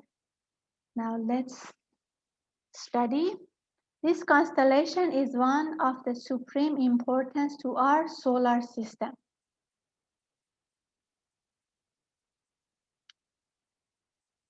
This one is important because humanity as a whole has already moved into Aquarius. So now we are in the Aquarian age. Therefore, the study of this constellation is quite important. It is therefore largely responsible for the changes now being affected in our planetary life, in all the kingdoms of nature. And because it is an air sign, its influence is all pervasive and interpenetrating. So Pisces was water element, Aquarius is air sign. So it's connected with air. That's why its influence is also pervasive. And now we are in Aquarius age, as we discussed. I think about 1900, we were already shifting into Aquarius. And because it's air sign, you see maybe those days itself from 1900 onwards, we see the influence of digital, everything digital, online. Everything is becoming more and more online and digital because Aquarius is connected with air sign also, is connected with air sign. Now the keynotes of this sign are 3 in number and very easy to understand. Though when they make their note felt on the reversing wheel, most difficult to demonstrate. They are 1, the service of the personality, the lower self, which eventually transmutes itself into the service of humanity. And 2, superficial and selfish activity, which changes into a deep and active intention to be active on behalf of the hierarchy. And 3, self-conscious living, which changes finally into a sensitive humanitarian awareness. So initially, when we are dealing with a person not in the spiritual path, a person who is still in the mutable cross, the service is to the incarnated soul. The service is to self. There is selfishness, selfish activity, and self-conscious living. And as we move forward, as we follow the path of discipleship, this changes into humanitarian awareness, group awareness, service to humanity instead of service to self. The quality of these keynotes changes from a petty and superficial nature to one of deep purpose and profound conviction. The low-grade and undeveloped Aquarian upon the mutable cross manifests through a superficial self-awareness. This matures in Leo and becomes a deep-seated self-consciousness and a profound interest in self and its needs and wishes. As the interplay goes on between Leo and Aquarius, as they are polar opposites, there comes a deepening of all qualities, and the superficialities disappear until upon the reversed wheel, the intensive self-consciousness of Leo expands into the group awareness of Aquarius. Now here, the opposite sign of Aquarius is Leo, and both of them are also connected with fixed cross. So in Leo, the person becomes more self-conscious, and then eventually, as we follow the spiritual path in Aquarius, becomes consciousness for the humanity, from personal desire to world service.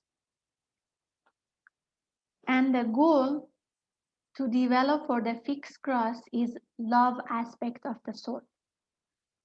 So when this happens, the individual becomes the universal. Esoterically, the developed Aquarian puts all he has into his water pot, storing it there for service and giving it freely on demand to meet a need. So you see the water pot. So it puts everything, all the water in the water pot, and then use it to help people in need. So Aquarius is connected with the fixed cross. It has air sign. Aquarian people are innovative, brilliant, progressive, intellectual, independent, freedom-loving. In a low aspect, they may be called emotionally superficial, rebellious.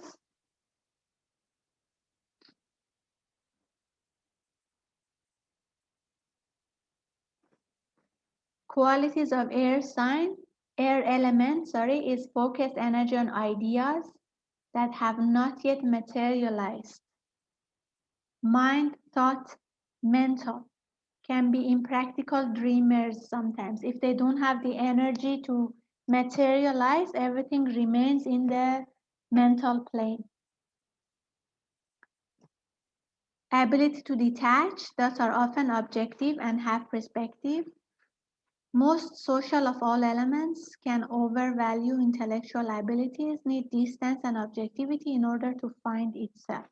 All of these are connected with the air elements.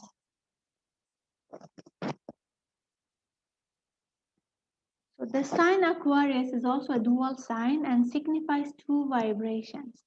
It is here that its relation to Pisces emerges, for just as Pisces on the wheel of illusion, the mutable cross, stands for substance and bondage, in Aquarius, substance and the anima mundi or imprisoned soul begin to work in mutual tolerance, and in the higher Aquarian individual, soul and spirit are expressing themselves through substance.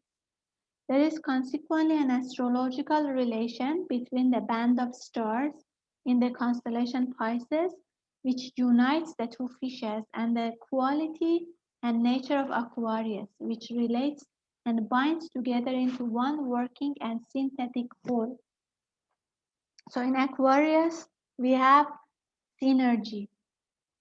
The Aquarian recognizes the bond which holds all together subjectively and in truth, whilst in Pisces, the energy of relationship constitutes an imprisoning band which confines and holds captive.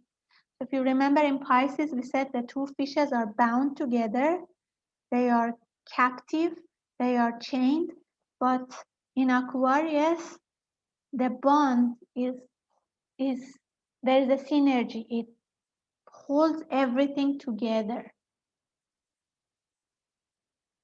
The rulers of Aquarius are of a peculiar interest. They constitute an effective group of planets and bring in the influences of the 7th, 2nd, and 4th ray. So Aquarius, the rulers of Aquarius are connected with the 7th, 2nd, and 4th rays.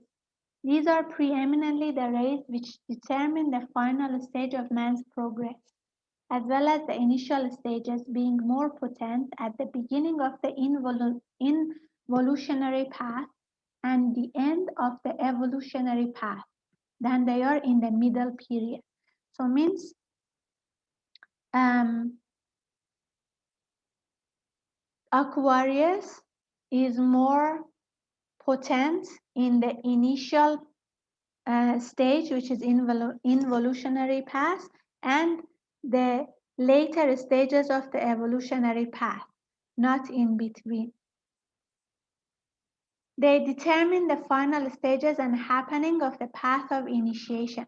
Now we are talking about the rays connected with the planets now, okay? But Aquarius itself is believed to have a 5th ray. The 7th ray brings into expression upon the physical plane the major pairs of opposites, spirit and matter, and relates them to each other, producing eventually one functioning whole. The 2nd ray gives soul expression and spiritual consciousness, and also the power to pour out love and wisdom upon earth, whilst the 4th ray indicates the field of service and the mode of attaining the goal.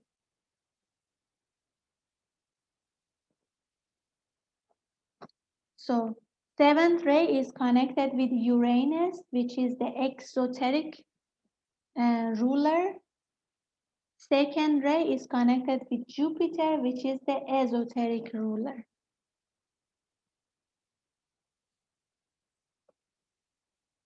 This mode or method is that of conflict and struggle in order to reach harmony and thus express all truly human characteristics. For the 4th ray and the 4th creative hierarchy constitute essentially one expression of truth. Some astrologers assign Saturn as one of the rulers. Alan Leo does so, but I would point out that in this case, he is dealing entirely with the progress of the ordinary man upon the wheel of life, and the Saturn, which he senses as ruling Aquarius, is the Saturnian influence of Capricorn, in which sign Saturn governs in 2 fields. So Saturn is not basically esoterically one of the rulers of Aquarius, but later when we discuss about decanates, you will see that one of the decanates is Saturn, I think the first one. On the reversed wheel, the Saturnian influence exhausts itself in Capricorn, and the man is then free from karma and needs no presentation of opportunity, for he stands a free initiate, a true master mason, and can then proceed with work service undeterred and held back by no thought of self or selfish desire. So he comes then under the influence of Uranus, that mysterious and occult planet. Uranus is the exoteric planet ruling Aquarius. His will is focused and developed by the Uranian influences, and he develops into a leader. He brings about desired changes and produces those new conditions which will help the soul of humanity to express itself more freely. Water being the symbol of substance and of material expression plus emotional motivation, Aquarius is consequently dual in its activity. And the 3rd ray expresses itself powerfully through this sign, reaching our planet through Uranus, and the moon which hides or veils Uranus symbolically in this case. There is therefore to be found the double influence of Uranus expressing the quality and bringing in the energies of the 7th ray in one case and the 3rd ray in other. The 7th ray is the last analysis, the focused differentiated energy of ray 1 as it expresses the will of the first aspect of divinity on earth through the power to relate and bring into objective manifestation by an act of the will, both spirit and matter. If you remember in the first session, we had this brief understanding and explanation about the rays. And it was discussed that ray 1 and ray 7 are connected. So ray 1 is the ray of will, ray 7 is the ray of organization or structure. So this it brings about through the activity of ray 3, expressing itself through humanity and its individual units, through combining with the energy of the 3 rays which are released through the ruling planets. So as we discussed, these 3 rays through the planets influence influence Aquarius, Uranus as the exoteric ruler, Jupiter as the esoteric ruler, and Moon as the hierarchical ruler. Uranus ray 7, the will to be and to know simultaneously on all planes of manifestation. Jupiter ray 2, the fusion of heart and mind, which is the subjective purpose of manifestation. This is brought about through the 3rd and the 7th ray activity on the exoteric will. The moon or ray 4, the will to be and to know plus the fusion of heart and mind is the result of the work carried forward in the 4th creative hierarchy under the influence of that energy which produces harmony through conflict. So Uranus gives innate spontaneous activity, and this produces evolutionary development, both natural and spiritual. It is the urge to better conditions. Okay, Uranus has this spontaneous activity and evolutionary process. So through Uranus, Aquarius leads to innovation, innovative ideas, creative ideas. It is not conservative. It is scientific, cannot be contained. Jupiter gives an inherent tendency to fusion, which nothing can arrest. The achievement of ultimate synthesis is inevitable, and this Jupiter promotes. Now, Jupiter as esoteric planets connected with Aquarius brings group consciousness and inclusivity, because sometimes Uranus may lead to exclusivity, but Jupiter as the esoteric planet brings the inclusivity, brotherhood. The moon brings about the inclination to create these conditions which lead to the great and critical transformations of instinct into intellect. This is the moon. This the moon brings about, but Uranus causes the great transference in the human consciousness from intellectual perception to intuitive knowledge. Okay, another look at Uranus and Jupiter. Uranus has revolutionary qualities, as mover and shaker, helps original, ingenious, inventive, insightful, and Jupiter is connected with brotherhood, group consciousness as the esoteric ruler, love, compassion. So helps to make Aquarius more inclusive, more thinking about the whole humanity.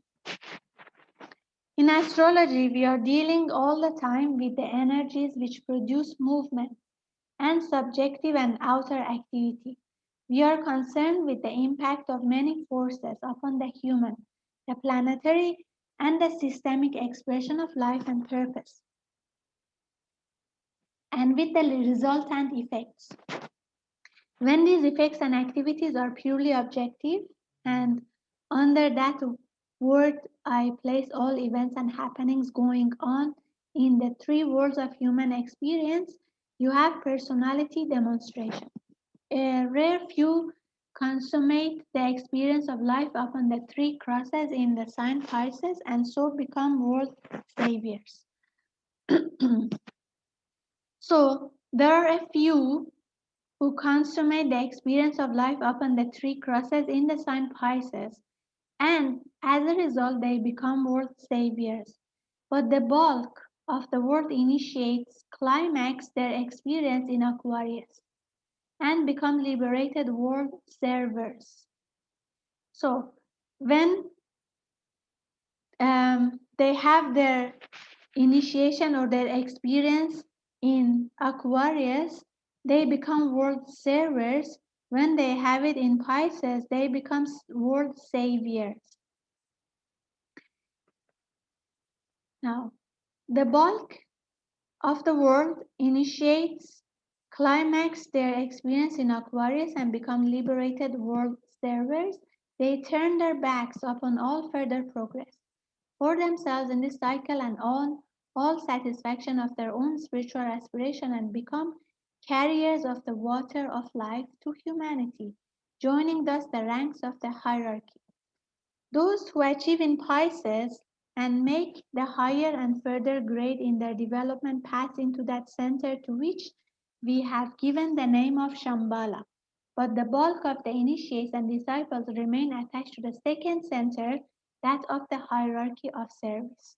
So the bulk who have their climax of their experience in Aquarius and then they get liberated, they stay connected with um, hierarchy of service, the second center, and the ones who achieve it in Pisces pass into that center to which we have given the name Shambhala. Aquarius is preeminently a sign of constant movement, of changing activity, and recurrent mutation, and the symbol for the sign is expressive of this state of activity. It is therefore a sign in which the significance of cycle is mastered and understood by the initiate.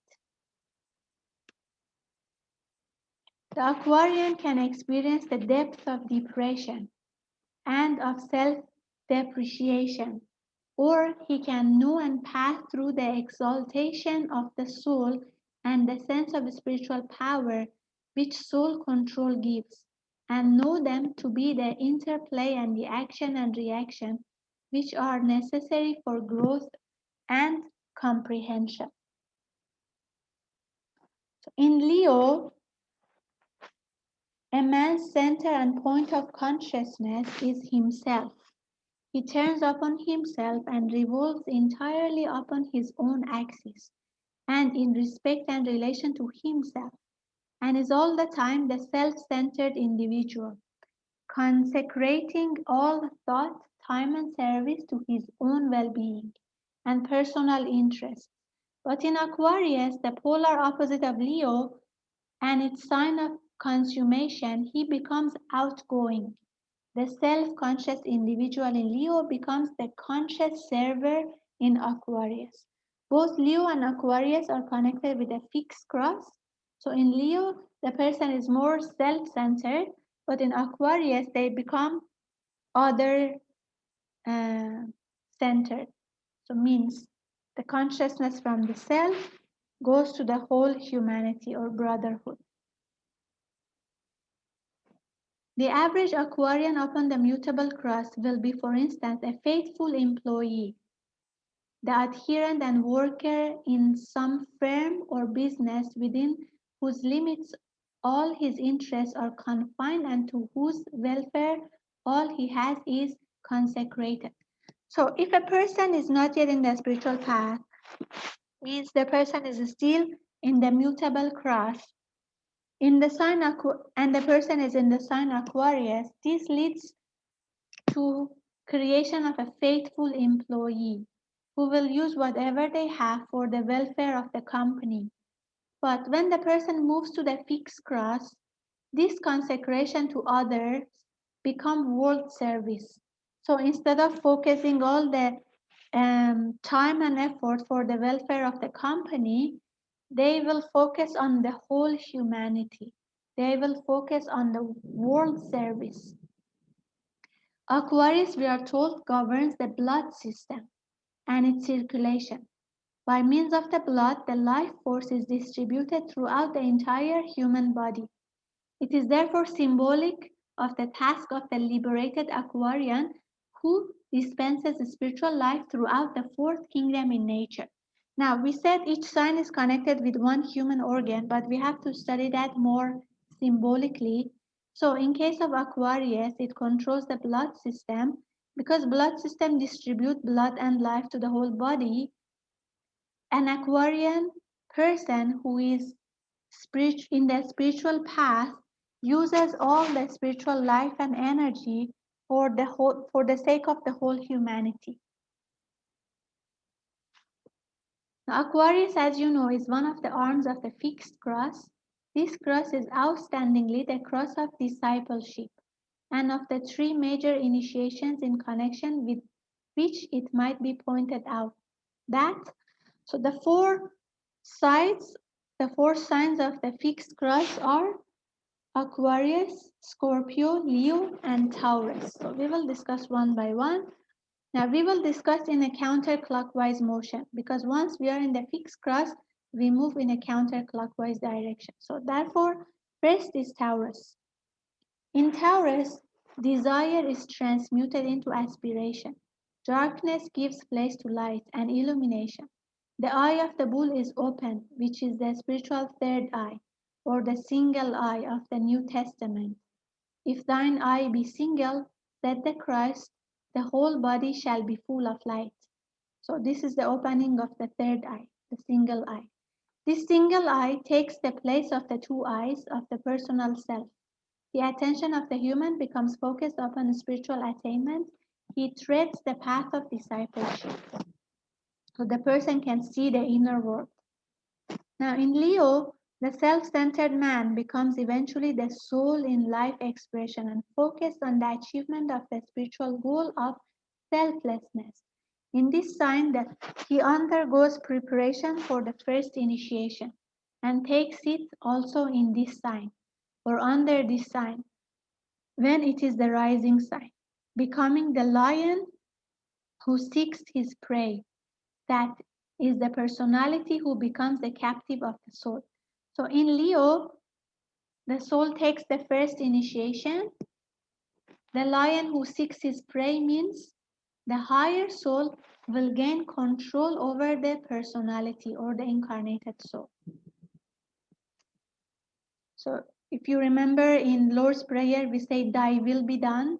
So basically, the will of the higher soul will be done, not the urges of the lower nature or the personality. So that's why it says the personality who becomes the captive of the soul.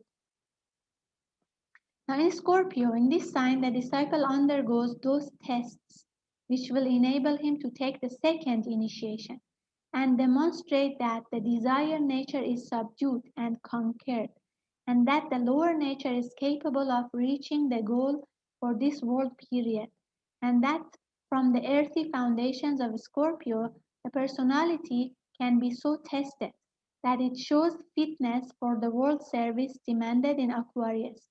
This is beautifully expressed for us in the legend of Hercules, the sun god who overcomes the nine-headed hydra or serpent of desire by being forced to his knees, and from that position of humility, lifts up the serpent into the air, and then deliverance comes. So in Scorpio, the person takes the second initiation. Now, the second initiation, if you remember, in one of the esoteric study sessions, we discussed about that, about initiation.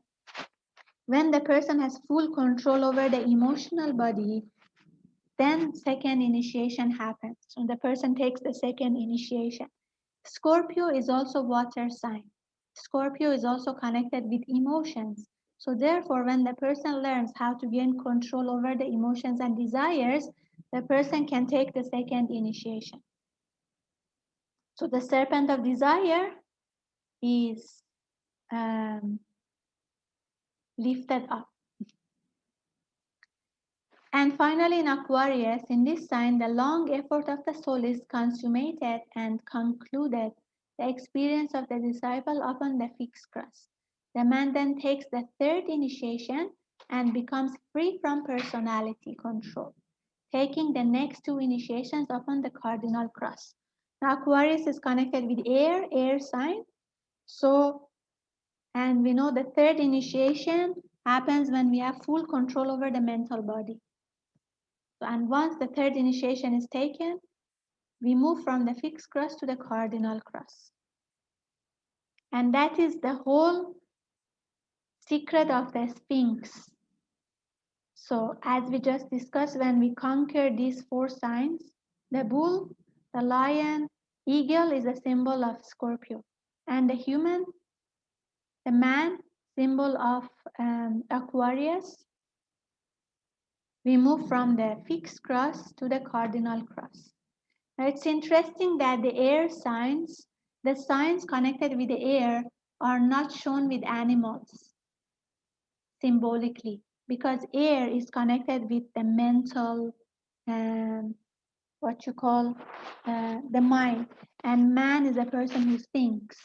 So it's shown by the human.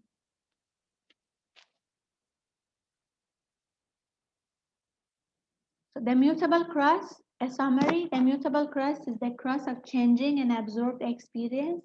This is the place of action and of reaction, of karmic control, and of response to impacts leading to the awakening of consciousness to the nature of the goal ahead.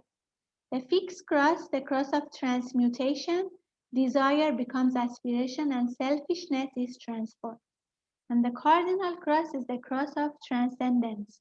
Personality life and form life and planetary life no longer control. The man stands free. Desire is developed and focused in Taurus when the man is upon the mutable cross and progressing around the zodiac. It is reoriented and repolarized in Taurus when the man has mounted the fixed cross and is eventually relinquished in that sign. In the polar opposite of Taurus, which is Scorpio, the personality is humbled and brought to grips with the soul. In that sign, the personality is occultly killed and then resurrected into air and light in order to become, from that moment, the servant of the soul. In Leo, the individual awakens to his own identity, concentrates his purpose, learns the lessons and uses of selfishness, and is eventually so cornered by the life processes that he becomes aware of the futility of self-interest. In Aquarius, the man awakens to the beauty of group life, group interest, and his individual responsibility towards the group and begins to live his life and to spend himself in the service of humanity. So in connection with the question of consciousness, the student would find it illuminating to study the subject along the following lines. Subjective latent consciousness is in Aries. The consciousness of duality connected with Gemini. Mass consciousness in Cancer. Individual self-consciousness in Leo. Equilibrized consciousness in Libra. Group consciousness in Aquarius. Okay, it's 9:08 already. Do you want to continue and finish Aquarius, or shall we continue in the next session? Next session, our aim is to finish three signs. But after this Aries, Pisces, and Aquarius, it becomes easier to read and move forward through the signs because the study of the crosses and everything is already discussed. Because each of the signs we discussed were connected with one cross already. Aries was connected with cardinal cross, Pisces was connected with mutable cross, Aquarius fixed cross. So then following zodiacal signs will be easier to study. But do you want to now continue and finish this, or shall we continue in next session? Can you please put in the chat?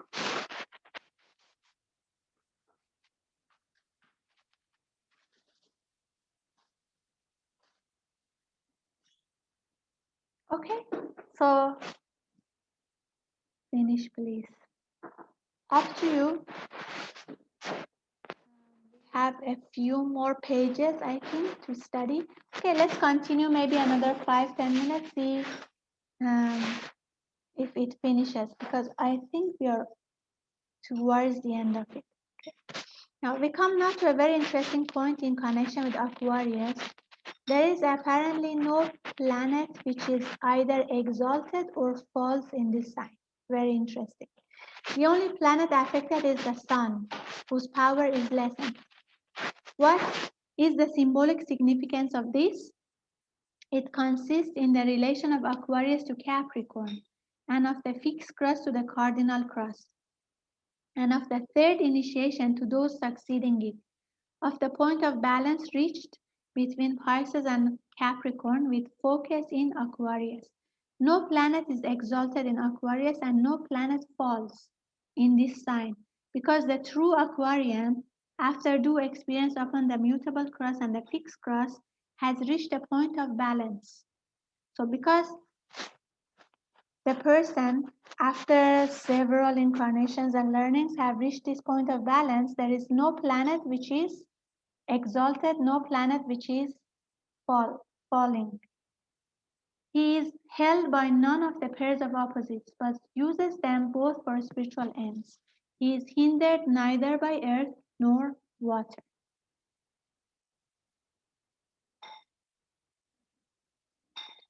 We come now to a very interesting point in connection with Aquarius. This is apparently, there is no apparently planet which is, did we study this? No. Which is either exalted or falls in this sign. I think we studied this page. Okay. It is interesting to bear in mind that in the progress of the soul, as far as humanity is concerned, one of the four signs of each cross is of more importance than the others. So in every cross, one of the signs is of the most importance.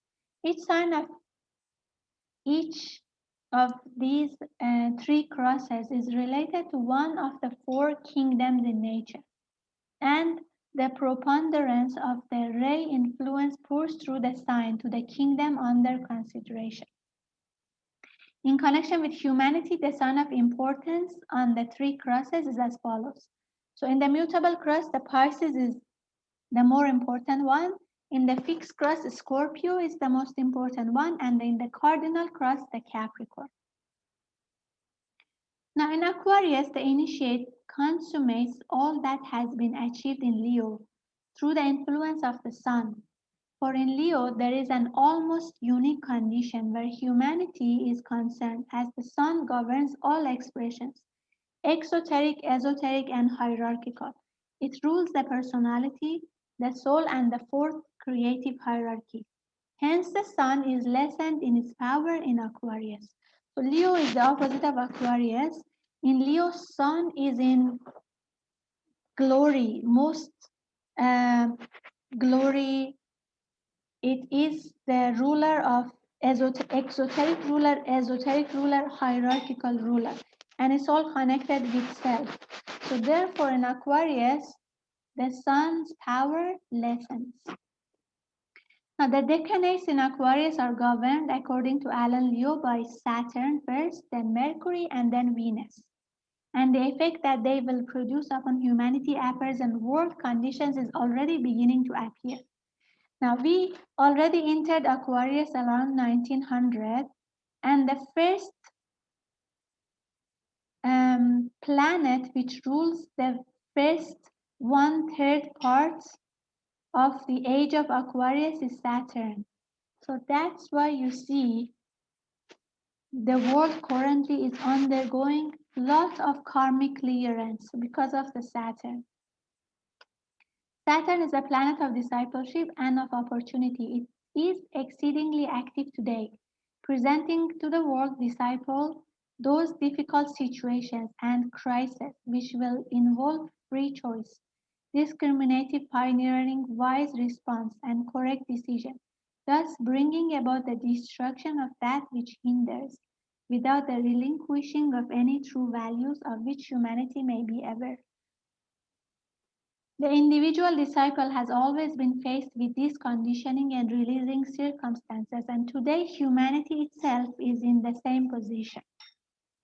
We stand at the gateway of the new world, of the new age, and its new civilization, ideals, and cultures. Now it says in the gateway because at that point we were just entering into Aquarius, but now we are already inside in the Aquarian age. Saturn having offered opportunity and proffered us a choice to bring about the needed changes and to destroy that which holds back the free expression of the soul, eventually stands aside in order to let his great brother Mercury spread the light of the soul, intuitive and illuminating upon the situation, to interpret for us through our own illuminated minds the significance of events and to relate the old and the new, the past and the future through the light of the present. So once we finish the influence of Saturn, then the influence of Mercury starts, where we will start to understand what we went through and what the future will hold. Hence the subjective usefulness of the present general trend towards meditation processes, which brings about the capacity to be impressed from on high and to be illumined by the light of the soul. So when the task of Saturn and of Mercury has been accomplished, then during the third decade, Venus, which is the union of heart and mind, will usher in the long-hoped for era of love wisdom, for brotherhood, and of express brotherly relationships, opportunity, illumination, brotherhood. These are the gifts that Shambhala is planning to confer upon mankind during the Aquarian age. If man will but prepare for them, accept them and use them, only the future will make clear man's reaction. So, Shambhala, through Aquarian age, has prepared for us opportunity, illumination, brotherhood. So, through Saturn, we need to be, so at this point, because so many changes are happening, we have to be ready to let go of the old, to learn the lessons and let the karma works out, and so that we can go forward. So that in the next stage where Mercury is ruling, we have illumination, and finally when the Venus is ruling, we will have brotherhood. We will have love wisdom.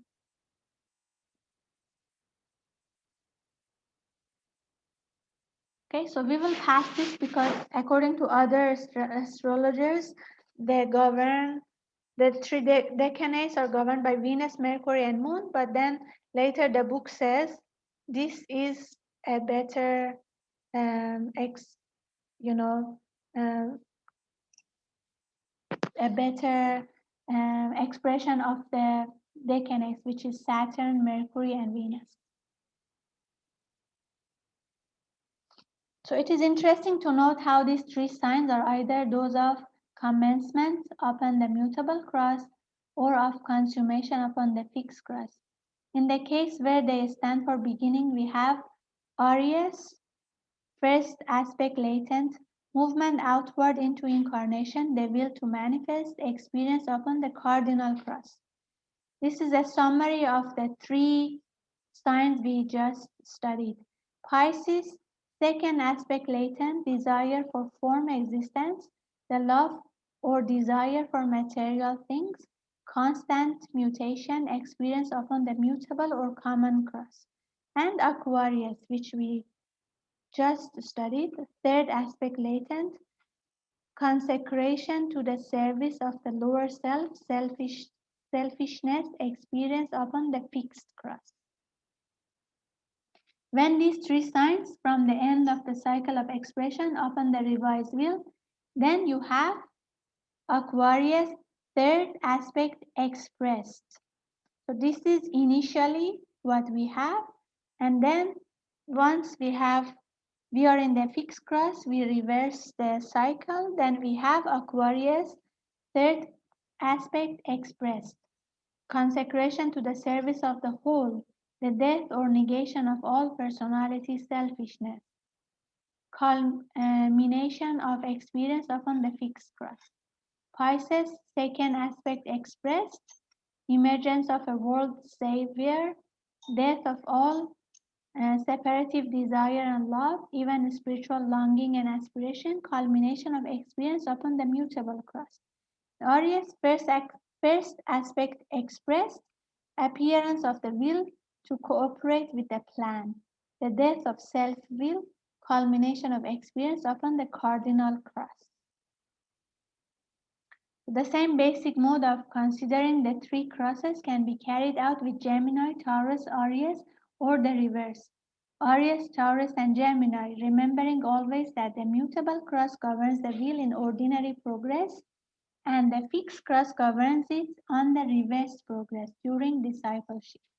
The cardinal cross in reality governs both processes, but this is only understood when initiation has taken place.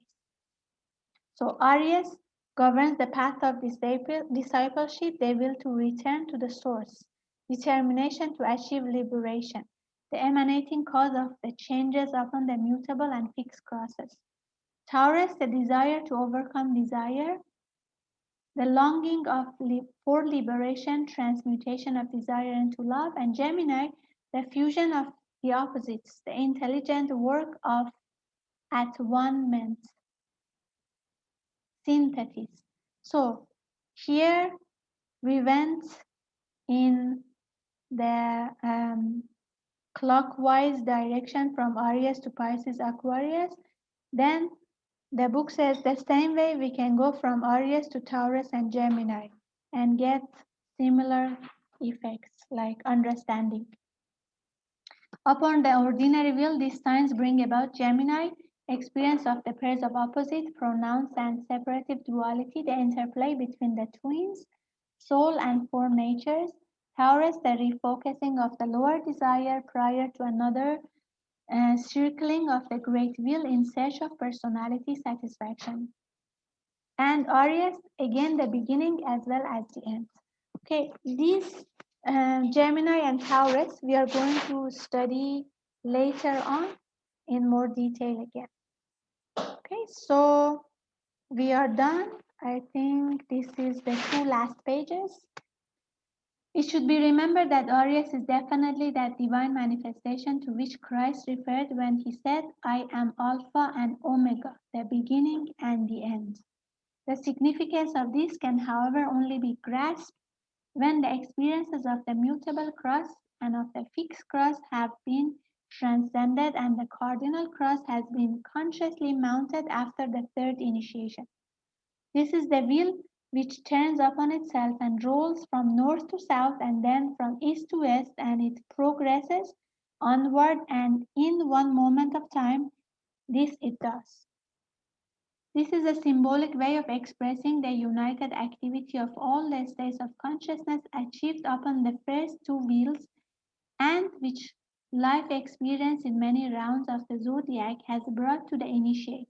It means likewise that the type of awareness which transcends even that of the Christ himself, and for which he and the Buddha are undergoing preparation. So what we read here means after all the experiences in the mutable cross and the fixed cross, then the initiate goes to the cardinal cross. The experience of the cardinal cross transcends all possible awareness gained upon the other two crosses and for which they have prepared the initiate. It might be stated that one, that mutable cross in due time and when it lessens or assimilated brings about planetary awareness. Two, the fixed cross brings about systemic awareness. And three, the cardinal cross bring about cosmic awareness. So we are done with the study of the the Aquarius, and we also reviewed the three signs we studied so far, which was the Aries, the Pisces, and the Aquarius, because each were connected with one cross. And therefore, we had a quick summary of the three crosses. So from the next session, we will study three signs, and then there will be less discussion about the crosses because all the three crosses have been already discussed in these three signs. So thank you so much for joining. Sorry that we went 24 minutes extra. Now let's say a short invocation of thanksgiving and finish the session. Please be aware of your heart and your crown. Inhale and exhale slowly and deeply. Mentally say to the Supreme Being, Divine Father, Divine Mother, and all the great, great ones, thank you for all of your priceless blessings, for divine light, divine love, and divine power, divine guidance, help, and protection. Thank you for blessing us with understanding, with thanks, and in full faith. Inhale slowly, inhale all the blessings. Exhale slowly and be aware of your whole body. Inhale slowly, exhale slowly. Inhale slowly, inhale all the blessings. And when you are comfortable, gently open your eyes with a big, big smile. Thank you so much for joining. See you in the next session. Atma Namaste. Bye.